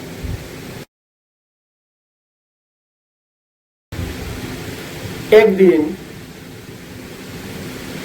মহাপ্রভু নিত্যানন্দ প্রভুকে বলছেন, দেখো সামনে আসতেছে আমাদের আষাঢ় মাস, বর্তমানে আমাদের চলতেছে আষাঢ় মাস। আষাঢ় মাসের পূর্ণিমাকে বলা হয় গুরু পূর্ণিমা। গুরু পূর্ণিমা দিবসে সাক্ষাৎ ভাবে গুরু পূজা করতে হয়। মানে যাদের যাদের গুরুদেব এখনো প্রকট লীলায় আছেন, তাদের কর্তব্য হলো ওই দিন গুরুদেবের আশ্রমে যাওয়া, বা গুরুদেব যেখানে আছেন সেখানে গিয়ে স্বহস্তে গুরু পূজা করা। বুঝছেন? গুরু পূজা কিভাবে করা হয়? ভগবানের প্রসাদী চন্দন গুরুদেবের কপালে দেওয়া হয়, ভগবানের প্রসাদী মালা গুরুদেবের গলায় দেওয়া হবে, ভগবানের প্রসাদী ফুল বা তুলসী পাতা গুরুদেবের হস্তে অথবা বক্ষে অথবা মস্তকে। এই হলো তিনটি স্থান। গুরুদেব যদি সাক্ষাৎ আপনার কাছে থাকেন তাহলে গুরুদেবের হস্তে ফুল দিয়ে পূজা করবেন। গুরুদেবের চরণে কখনো ফুল দিতে নাই, তুলসী পাতা দেওয়া তো দূরের কথা। গুরুদেবের চরণে কখনো তুলসী পাতা দিতে নাই, ফুল পর্যন্ত দেওয়া নিষেধ। কারণ ফুল হলো দেবতত্ত্ব, আর আমরা হলাম জীব তত্ত্ব। আমাদের থেকে অনেক উপরে পুষ্প। এই জন্য ভগবানের চরণ স্পর্শ করাইয়া গুরুদেবের হাতে দিতে হয়। কিন্তু চিত্রপটের মধ্যে আপনি হাতে দিবেন কেমন করে? সম্ভবপর নয়। এই জন্য ওই বক্ষে অথবা মস্তকে দিতে হয়, অথবা স্পর্শ করাইয়া সেটা জলে ফেলে দিবেন। মনে করেন আপনি একটা তুলসী পাতা নিয়ে গুরুদেবের বক্ষে দিলেন, এখন যদি ওটা শুকিয়ে যায়, পাঙ্খার হাওয়াতে গুরুদেবের চরণে পড়ে যায়, তাহলে কিন্তু অপরাধ হবে। এই জন্য অনেকে কি করেন, স্পর্শ করাইয়া জলে ফেলে দেন।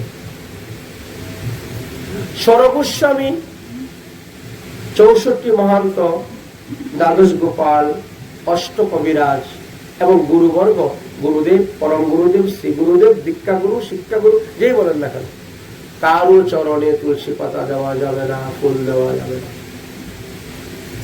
নিষেধ আছে। গুরুদেব যদি কারো বাড়িতে যান,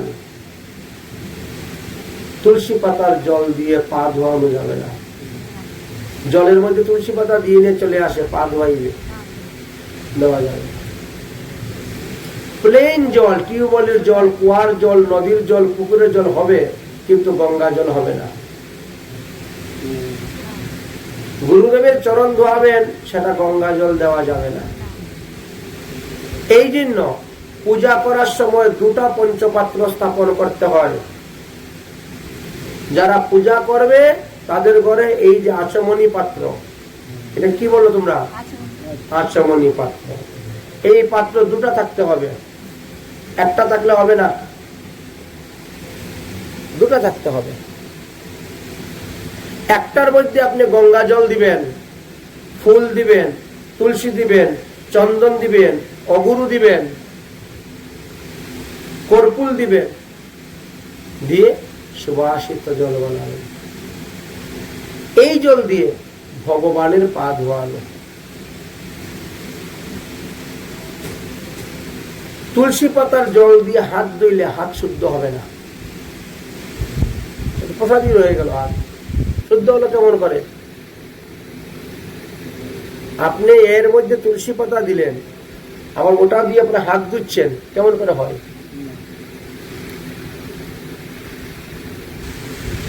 সাধু সাজা, সাধু হওয়া, দুটার মধ্যে পার্থক্য আছে। আজকালকে তো অধিকাংশ সাধু সাজে মানুষ হয়, শাস্ত্রের সিদ্ধান্ত জানে, এমন লোক বড় কম। আরেকটা পাত্রে থাকবে প্লেন, ওর মধ্যে তুলসী পাতা দেওয়া হবে না, গঙ্গার জল দেওয়া হবে না, চন্দন দেওয়া হবে না, সাদা। এই যে এইটা দিয়ে আপনি হাত ধুইতে পারবেন, আপনার গুরুদেবেরও হাত ধোয়াইতে পারবেন, আপনার গুরুদেবেরও পা ধোয়াইতে পারবেন।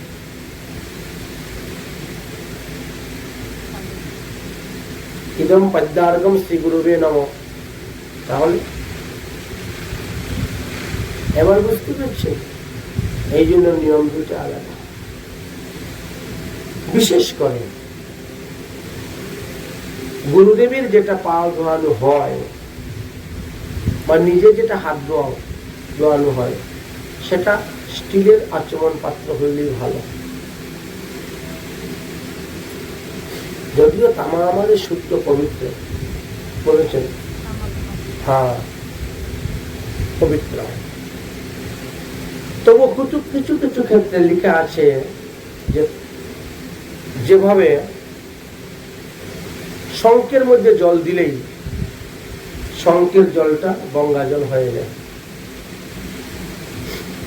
শঙ্কের মধ্যে আপনি যে জলই দেন, টিউবওয়েলের জল দেন, পুকুরের জল দেন, কুয়ার জল দেন, নদীর জল দেন, ওটা দেওয়া মাত্রই হয়ে গেল গঙ্গা জল। এই জন্য শঙ্কের জল গুরুদেবের পায়ে দেওয়া যায় না, পা ধোয়ানো যাবে না। ইদম আচমনীয় জলম বলতে পারে হাত ধোয়ানো, কিন্তু ইদম পাদ্যার্ঘ এই কথা বলা যাবে না, পা ধোয়ানো যাবে না গুরুদেবকে। গুরুর সেবা, গুরুর পূজা দুই ভাবে করা হয়।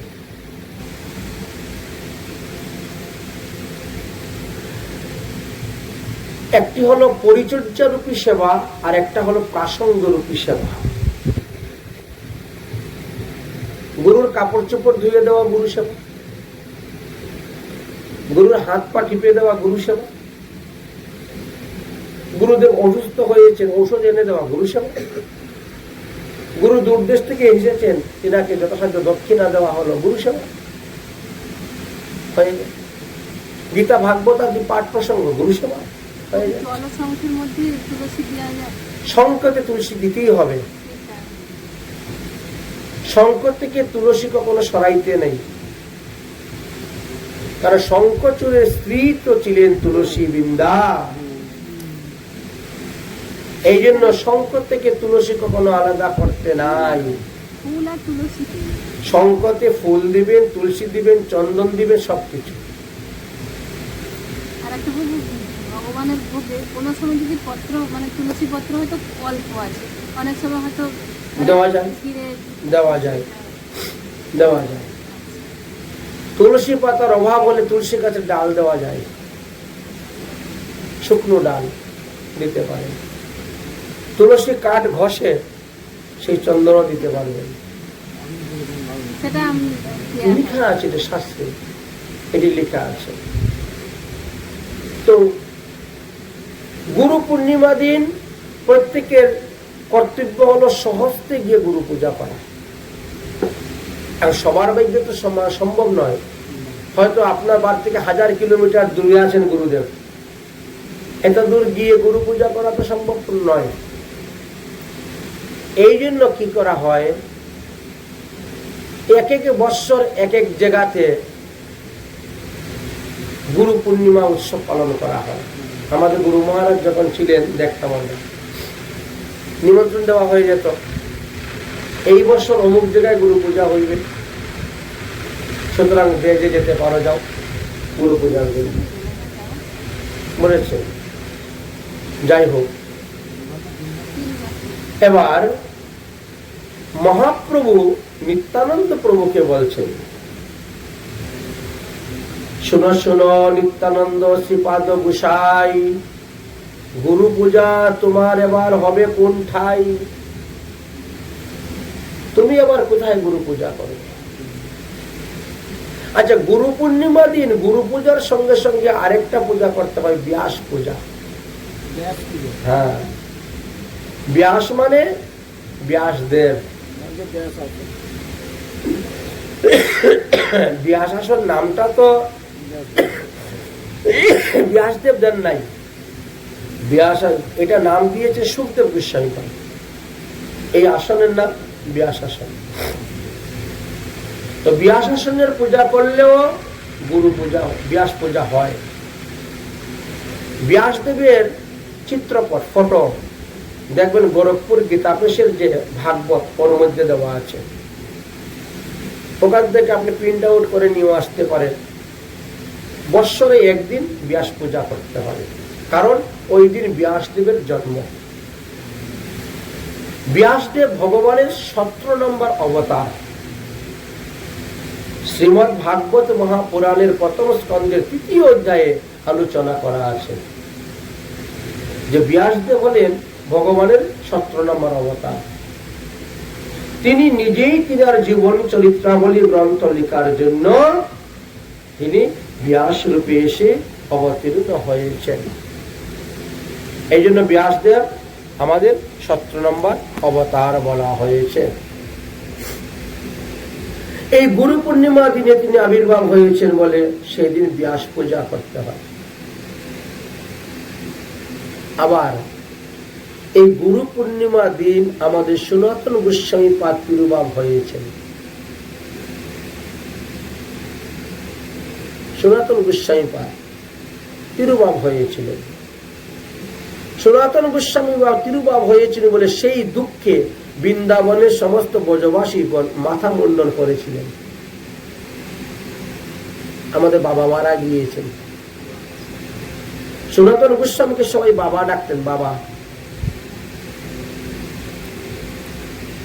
বাবা মারা গেলে পুত্রের কর্তব্য কি? মস্তক মুন্ডন। তো মস্তক মুন্ডন করেছিল বলে আজও পর্যন্ত বৃন্দাবনে এই পূর্ণিমার নাম মুরিয়া পুন, মাথা মুন্ডন, মুরিয়া। এই জন্য এই উৎসবকে গুরু পূর্ণিমা বললে অনেকে কম জানবে, কম চিনবে, কিন্তু মুরিয়া পুন বললে সবাই চিনে। হিন্দুস্তানি মুরিয়া পুন, মুরিয়া পুন মানে মস্তক মুন্ডন। এই দিবসে 3টা জিনিস, এক হলো গুরু পূজা, এক হলো ব্যাস পূজা, আর এক হলো সনাতন গোস্বামীর তিরোধান তিথি উপলক্ষে উৎসব হয়ে থাকে। তো মহাপ্রভু জিজ্ঞাসা করছেন আজ ওখানে মন্ত্র দেওয়া আছে, গোরখপুর গীতা পেশে ভাগবত আছে আপনাদের কাছে। ওই ভাগবতের প্রথম খণ্ডে দেখবেন ওখানে ব্যাস পূজার মন্ত্র সব দেওয়া আছে। কি মন্ত্র বলে ধ্যান করবেন, কি মন্ত্র বলে ফুল দিবেন, কি মন্ত্র বলে তুলসী পাতা দিবেন, সব মন্ত্র দেওয়া আছে ব্যাস পূজা। দেখে নিবে। আচ্ছা, এবার বলছেন শুনো শুনো নিত্যানন্দ শ্রীপাদ গোসাই, ব্যাস পূজা তোমার হবে কোন ঠাই? তদুত্তরে নিত্যানন্দ প্রভু বললেন যে আমি যেহেতু শিবাসঙ্গনে আছি, শিবাসের গৃহে আমার ব্যাস পূজা হবে, আমার গুরু পূজা হবে, ব্যাস পূজা হবে শিবাস অঙ্গনে। আচ্ছা, মহাপ্রভু তখন শিবাস পণ্ডিতকে বলছেন, শুনলে তো শিবাস পণ্ডিত, তোমার স্কন্ধে এখন গুরুতর ভার অর্পণ হইল, ভার পড়ে গেল। শিবাস পণ্ডিত বলছেন, প্রভু আপনার কৃপা থাকলে কোনো ভার নেই, ভারও হালকা হয়ে যাবে। যদি আপনার কৃপা থাকে তাহলে সব ব্যবস্থা হয়ে যাবে। আচ্ছা, আমরা তো কোনোদিন ব্যাস পূজা করি নাই, ব্যাস পূজা কিভাবে করতে হয় এটা তো জানি না। মহাপ্রভু বললেন ব্যাসের জন্য একখানা বস্ত্র আনতে হবে, গুরুদেবকে একখানা বস্ত্র দান করতে হয়। ব্যাসদেব হলেন আমাদের জ্ঞানদ গুরু। তিনি যদি এই সমস্ত গ্রন্থ রচনা করে না যেতেন তাহলে আমরা কোথায় পেতাম? আমরা কেমন করে জানতাম? এই জন্য ব্যাসদেব আমাদের গুরু। তো ব্যাসকে পূজা করার জন্য একখানা ধুতি। যাদের বাড়ি চিত্রপট নাই তারা ঘটে পূজা করতে পারেন, ব্যাস পূজা। ঘট বসিয়ে ঘট স্থাপন করে ওখানে ব্যাসদেবের মন্ত্র বলে আহ্বান করে, ঘটের উপরই বস্ত্র দাও, চন্দন দাও, মালা দাও, সবকিছু দাও, ঘটে পূজার বিধান আছে। পঞ্চশস্য, পঞ্চরত্ন, সর্বৌষধি, মৌষধি, সপ্তমিত্রিকা, পঞ্চপল্লব, ঘৃত, গোয়াপান থেকে আরম্ভ করে পঞ্চফল, পঞ্চমিষ্টি সব বললেন। যেভাবে আমরা অন্যান্য পূজা পাল করতে যে সমস্ত দ্রব্য লাগে ঠিক তেমনি ভাবেই সেই সমস্ত দ্রব্য। শ্রীবাস পণ্ডিত বলে এ সবই তো আমার ঘরে আছে, এই সব কিছু আমার ঘরে আছে, কিন্তু ব্যাস পূজার তন্ত্র মন্ত্র কি তা তো আমি জানি না। এই একটা গ্রন্থ সংগ্রহ করতে হবে, এই একটা পুঁথি সংগ্রহ করতে হবে, পুস্তক। পুরোহিত দর্পণ আছে না, পুরোহিত দর্পণে সব তন্ত্র মন্ত্র পাওয়া যায়। হ্যাঁ, তাই বলছেন ব্যাস পূজা যে করব, এর একটা না পুঁথি ব্যবস্থা করতে হবে, সংগ্রহ করতে হবে। মহাপ্রভু বললেন তাহলে কাজ করো। এর আগে তো কেউ জানতোই না, কেউ করতোই না, মহাপ্রভু প্রথম প্রচলন করাচ্ছেন। এই জন্য মহাপ্রভু বললেন যে সবাইকে নিমন্ত্রণ দাও, সমস্ত বৈষ্ণব জগতে সবাইকে নিমন্ত্রণ দাও। চতুর্দশী দিন অধিবাস দেওয়া হবে, আষাঢ় মাসের শুক্লপক্ষ চতুর্দশী দিন। গঙ্গানয়ন, ঘটস্থাপন, অধিবাস, ব্যাস পূজার অধিবাস দেওয়া হবে। সবাইকে নিমন্ত্রণ দিয়ে দাও। ব্যাস পূজার দিন সূর্য উদয়ের আগে ব্রহ্ম মুহূর্ত থেকে হরিনাম সংকীর্তন শুরু হবে, নামযজ্ঞ। সারা দিন হরিনাম সংকীর্তন হবে, সারা রাত হরিনাম সংকীর্তন হবে। এদিকে নাম চলবে আর এদিকে ব্যাস পূজাও হবে, গুরু পূজাও হবে। মহাপ্রভুর বিধান। মহাপ্রভুর আদেশ পাইয়া তখন চতুর্দিকে বেরিয়ে গেলেন নিমন্ত্রণ দেওয়ার জন্য। এর আগে কেউ জানতোই না অধিবাস কাকে বলে। নামযজ্ঞ করতে গেলে, কোন শুভ কর্ম করতে গেলে আগে যে অধিবাস দিতে হয় এটা অনেকে জানেই না। অধিবাস মানে নিমন্ত্রণ করা, আহ্বান করা। অধিক বাসযুক্ত অধিবাস, ভালো গন্ধযুক্ত জিনিস সব ব্যবহার করা হয়, সুগন্ধি। এই জন্য অধিবাস। ব্যাস পূজার অধিবাস দেওয়া হবে, হরিনাম সংকীর্তন হবে, ব্যাস পূজা হবে, তাদের সবাইকে নিমন্ত্রণ দিয়ে দাও। মহাপ্রভু নিজের সামনে থেকে বিধি বিধান অনুসারে শ্রীবাস অঙ্গনে অধিবাসের কার্য আরম্ভ করলেন। অধিবাসের কার্য শুরু হয়ে গেল।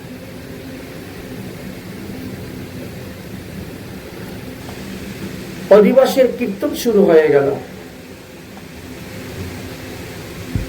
ব্যাস পূজার অধিবাস, উল্লাস কীর্তন, দুই প্রভু নাচে বেরি গায় ভক্তগণ। অধিবাস কীর্তন শুরু হয়ে গেল। মহাপ্রভু নিত্যানন্দ প্রভু আনন্দে নৃত্য করিতে লাগিলেন।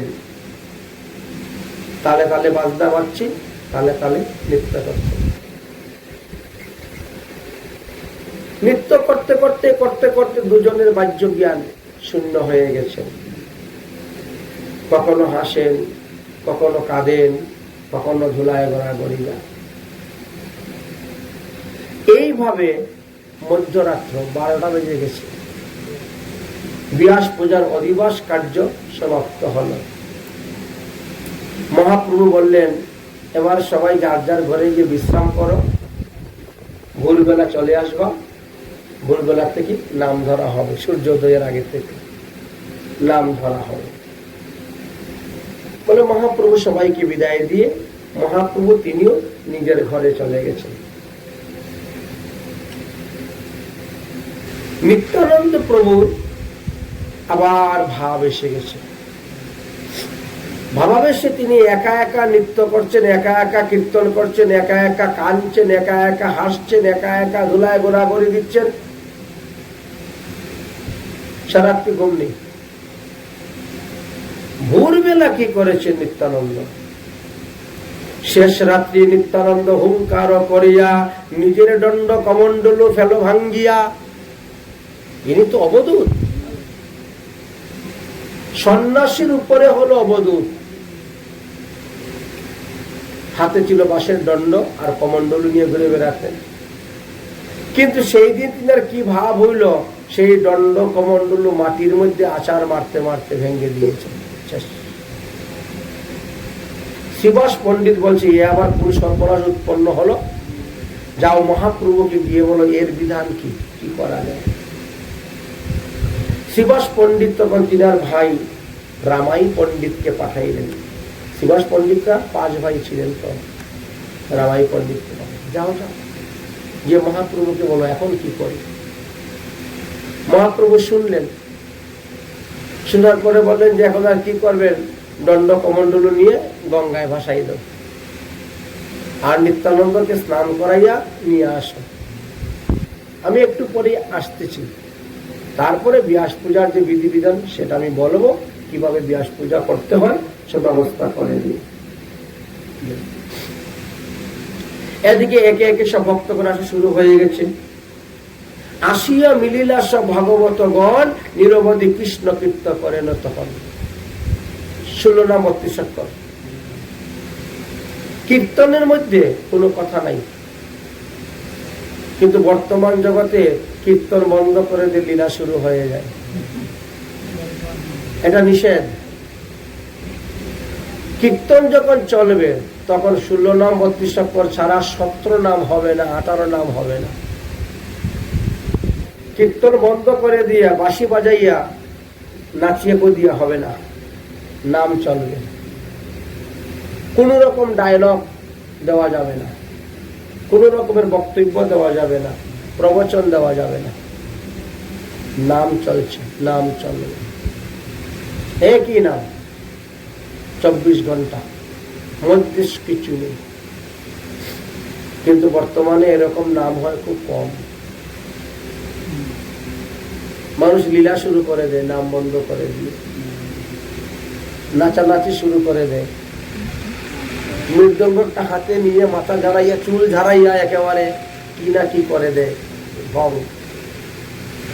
এসব একদম নিষেধ। এখন তো নাম হচ্ছে একটা খোলের নাম শুরু করলো। এখানে মহাপ্রভু দেখাচ্ছেন আসিয়া মিলিলা সব ভাগবতগণ। ভাগবতগণ যারা হরিনাম করবে তারা বিষ্ণু মন্ত্রে দীক্ষিত হবে, তারা সদাচারী হবে, তারা প্রসাদভোজী হবে, তবে তার মুখের নাম শুনে জীব উদ্ধার হবে। ওই মাছ খাইয়া, মাংস খাইয়া, মদ খাইয়া আসলে উঠটা নাম করিয়া কোনো লাভ হবে না। নিজেই উদ্ধার হবে না, অন্যকে উদ্ধার করবে কি? পরিষ্কার লেখা আছে শাস্ত্রে। এই জন্য ভাগবতগণ আসিয়া মিলিলা সব ভাগবতগণ নিরবধি কৃষ্ণ কৃষ্ণ করেন কীর্তন। ব্যাস পূজা আরম্ভ হইল। শিবাস গিয়ে নিত্যানন্দ প্রভুর হাত ধরলেন, ধরে এবার একে একে সবাই ব্যাস পূজা শুরু করলেন। কি করবেন? চন্দন মালা, বস্ত্র যদি কেউ আনে বস্ত্র দান করলেন। এইভাবে ব্যাস পূজা শুরু হল। ব্যাস পূজা করতে করতে করতে মোটামুটি সবার ব্যাস পূজা হয়ে গেছে, কিন্তু নিত্যানন্দ প্রভুর এখনো ব্যাস পূজা হয় নাই। তিনি হাতের মধ্যে মালা নিয়ে দাঁড়িয়ে আছেন ভাবাবিষ্ট হয়ে। হাতও নড়ে না, পাও নড়ে না, মাথাও নড়ে না, চোখও নড়ে না, একেবারে স্তম্ভিত। সবাই বলছেন যাও যাও মালাটা গিয়ে ব্যাসদেবের গলাতে পরিয়ে দাও, তাহলেই তো ব্যাস পূজা শেষ হয়ে গেল। কিন্তু হচ্ছে না, দাঁড়িয়ে আছে। মহাপ্রভু তখন গেলেন, আরে তুমি দাঁড়িয়ে আছে কেন? তুমি দিলেই তো পূজা শেষ, তবে তো ভক্তরা ফলমূল কিছু খাবে। তো ব্যাস পূজার দিন তো পূজার আগ পর্যন্ত উপবাস। পূজা হয়ে গেল, এবার চোখ বোঝে লেচ্চ পেয় সব খায়। ওরা তো একাদশীর মতো উপবাস নয়, অন্ন ব্যঞ্জন সবকিছু খাওয়া দাওয়া যাবে। অতএব ব্যাস পূজা সম্পূর্ণ করো, দেরি করো না। নিত্যানন্দ প্রভু তখন মহাপ্রভুর গলায় মালা দিয়ে দিয়েছে। ব্যাসদেবের গলায় মালা না দিয়ে মহাপ্রভুর গলায় মালা দিয়ে দিয়েছে, দিয়ে নাচতে শুরু, আমার ব্যাস পূজা হয়ে গেছে, আমার ব্যাস পূজা হয়ে গেছে, এই বলে তিনি নৃত্য করতে শুরু করে দিয়েছেন। আমার ব্যাস পূজা হয়ে গেছে বলে নৃত্য করতে শুরু করে দিয়েছে। মহাপ্রভু তখন কি করলেন? তৎক্ষণাৎ সরবুজ মূর্তি ধারণ করলেন। সরবুজ মূর্তি ধারণ করে মহাপ্রভু দর্শন দিলেন। শঙ্খ, চক্র, গদা, পদ্ম, সিংহল, মুসল দেখিয়া মূর্ছিত হইলা নিত্যানন্দ বিভল। আজ কিন্তু মহাপ্রভুকে সর্বত্র সবাই দেখতে পাচ্ছে। এই গুরু পূর্ণিমা দিন, ব্যাস পূর্ণিমা দিন মহাপ্রভু সরবুজ মূর্তি ধারণ করে সবাইকে দর্শন দিলেন। সবার প্রতি মহাপ্রভু বলিলেন বচন, ব্যাস পূজা পূর্ণ হইল, কর সংকীর্তন। শুরু হলো কীর্তন। কীর্তন করতে করতে মহাপ্রভু মাথা নাড়ছেন, মাথা নাড়ে বলছেন, নারা নারা, আরে ও নারা, নারা নারা বলে ডাকছেন। সবাই বলছেন, নারা আবার কে? এই নামে তো নবদ্বীপে কেউ নাই। মহাপ্রভু বলছেন, তোমরা যাকে অদ্বৈত আচার্য বলে ডাকো, আমি তাকে নারা বলে ডাকি। কেন? নারা আবার কি নাম? আরে তার হুঙ্কারে তো আমার বৈকুণ্ঠের সিংহাসন নড়ে গেছিল। দেখেছেন কোথাকার কথা? কোথা অদ্বৈত আচার্য বলিয়া যার কথা, সেই নারা লাগিয়া মুই আইলাম হেতা। অদ্বৈত আচার্যের কারণেই আমার এই অবতার, তিনি আমাকে ডেকে এনেছেন। মোরে আনিয়া নারা, মোরে আনিল নারা বৈকুণ্ঠ হইতে, নিশ্চিতে থাকে পেয়েছে হরিদাস লইয়া সাথে। দেখো, আমি এখানে প্রকাশ হয়েছি, ব্যাস পূজা করতেছি, সবকিছু করতেছি, আর হরিদাস ঠাকুরকে নিয়ে অদ্বৈত আচার্য শান্তিপুরে বসে আছেন। এত হয় না? আর তো কাল বিলম্ব করা যাবে না, হরিনাম প্রচার করতে হবে।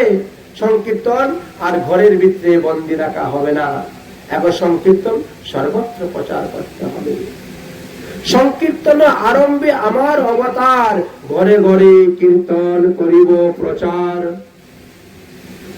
বিদ্যা, ধন, কুল, জ্ঞান, তপস্যা মদে, মূল ভক্ত স্থানে যার যার আছে অপরাধে, এদেরকে উদ্ধার করতে হবে। তো সেই সব অধম সবারে না দিলে প্রেম যুগ, নাগরিকী পথ দিব ব্রহ্মাদি হোক, তাহলে তারা উদ্ধার হবে কেমন করে?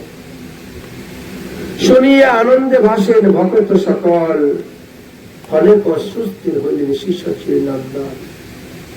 মহাপ্রভু এখন রূপ সম্বরণ করে নিলেন, সরবুজ রূপ সম্বরণ করে সব ভক্তদেরকে বিদায় দিলেন। দিয়ে মহাপ্রভু এবার গৃহে চলে গেলেন। ওই দিন থেকে সব দিকে প্রকাশ হয়ে গেল যে মহাপ্রভু স্বয়ং ভগবান। আর সরবুজ রূপ সবাই দেখতে পেল, সব বৈষ্ণবগণ, সব ভক্তগণ এই সরবুজ রূপ দেখতে পেয়ে সবাই দেখল। এইভাবে কিছুদিন চলে গেল। আরো একদিন মহাপ্রভু শিবাসঙ্গনে কীর্তন করতে করতে বহিষ্ঠ হয়ে গেলেন, ঈশ্বর আবেশ। একদিন মহাপ্রভু ঈশ্বর আবেশে রামাইকে আজ্ঞা দিলেন পুনর রসে, চলহ রামাই তুমি অদ্বৈতের বাস, তার তারে গিয়া করো আমারও প্রকাশ। যার লাগিয়া করিল সে বিস্তর আরাধন, যার লাগিয়া করিল সে বিস্তর ক্রন্দন, যার লাগিয়া সে করিল বিস্তর উপবাস, সেই প্রভু আমি আজ হইয়াছি প্রকাশ। যাও গিয়ে বলো ভক্তি যোগ বিলাইম, আমি গিয়ে নিয়ে আসো তাকে। ভক্তি যোগ বিলাইতে তার আগমন, আপনে আসিয়া ঝাট কর দর্শন, এই কথা গিয়ে বলো। নির্জনে কহিও নিত্যানন্দের আগমন, যে কিছু দেখিলা তালে কহিও সকল। এই বলে রামাই পণ্ডিতকে পাঠাইলেন। সংবাদ গিয়ে পেলেন অদ্বৈত প্রভু তখন মহাপ্রভুর পূজা করার জন্য সমস্ত সামগ্রী নিয়ে স্ত্রী সহ আসলেন। অদ্বৈত প্রভুর দুজন স্ত্রী ছিলেন, বলেছি নিত্যানন্দ প্রভুর দুজন স্ত্রী আর মহাপ্রভুর দুজন স্ত্রী, বুঝলেন? তাই অদ্বৈত প্রভু তিনার দুজন স্ত্রীকে নিয়ে আর পূজার সমস্ত সামগ্রী নিয়ে শিবাস অঙ্গনে এসে উপস্থিত হলেন। মহাপ্রভুর প্রকাশ রূপ দর্শন করলেন, করে মহাপ্রভুর পূজা করলেন। পূজা করে অদ্বৈত প্রভু বললেন, আজ আমার সংকল্প পূর্ণ হইল। শুরু হলো হরিনাম সংকীর্তন। মহাপ্রভু আবার খট্টার উপরে, বিষ্ণু খাট্টার উপরে বসলেন, বসে নিজেই বিষ্ণু রূপ ধারণ করে দাঁড়িয়ে গেলেন। নিত্যানন্দ প্রভু মহাপ্রভুর ইঙ্গিত বুঝিয়া মহাপ্রভুর মস্তকে ছত্র ধারণ করলেন। গদাধর পণ্ডিত মহাপ্রভুর ইঙ্গিত বুঝিয়া পান তাম্বুল, পানের খিলি তৈরি করে মহাপ্রভুর মুখেতে নিয়ে দিলেন। এই রূপে যার যেই সেবা সেই সেবা করিতে লাগিলেন। প্রসন্ন বদন আজ নিমাইয় ঠাকুর অদ্বৈতের প্রতি যেন হইলা প্রচুর সদয় হইয়া রূপ দেখাচ্ছেন। দ্বিভুজ মুরলীধারী না পারে চিনিতে, ত্রিভঙ্গে বাজায় ভাসি হাসিতে হাসিতে। মহাপ্রভু কখনো রামরূপ, কখনো কৃষ্ণরূপ, আর কখনো গৌর রূপ। পরম আদরের সহিত প্রভু বিশ্বম্বর সবাইকে তখন পরিচয় দিলেন। আর ভয় নাই, এবার আমরা হরিনাম সংকীর্তন প্রকাশ করতে শুরু করব। এবার প্রতি নগরে নগরে হরিনাম হইবে, প্রতি ঘরে ঘরে হরিনাম সংকীর্তন হইবে। এই হলো মহাপ্রভুর ইচ্ছা। সমস্ত দেশেতে হইবে নাম সংকীর্তন, সমস্ত বিশ্বে নাম প্রচার করবেন। তাই মহাপ্রভু সবাইকে নিয়ে বসেছেন, সবাইকে আদেশ করছেন, যাও প্রত্যেকের ঘরে ঘরে গিয়ে বলো, বলো কৃষ্ণ, ভজ কৃষ্ণ, কর কৃষ্ণ নাম, কৃষ্ণ মাতা, কৃষ্ণ পিতা, কৃষ্ণ ধন প্রাণ। সবাইকে বলো কৃষ্ণের ভজন করো সবে, ছাড়ি অনাচার, জীবে দয়া, কৃষ্ণ সেবা, সর্বধর্ম সার। জীবকে শিক্ষা দিচ্ছেন। এইভাবে মহাপ্রভু হরিনাম প্রচারে ব্রতী হয়ে গেলেন।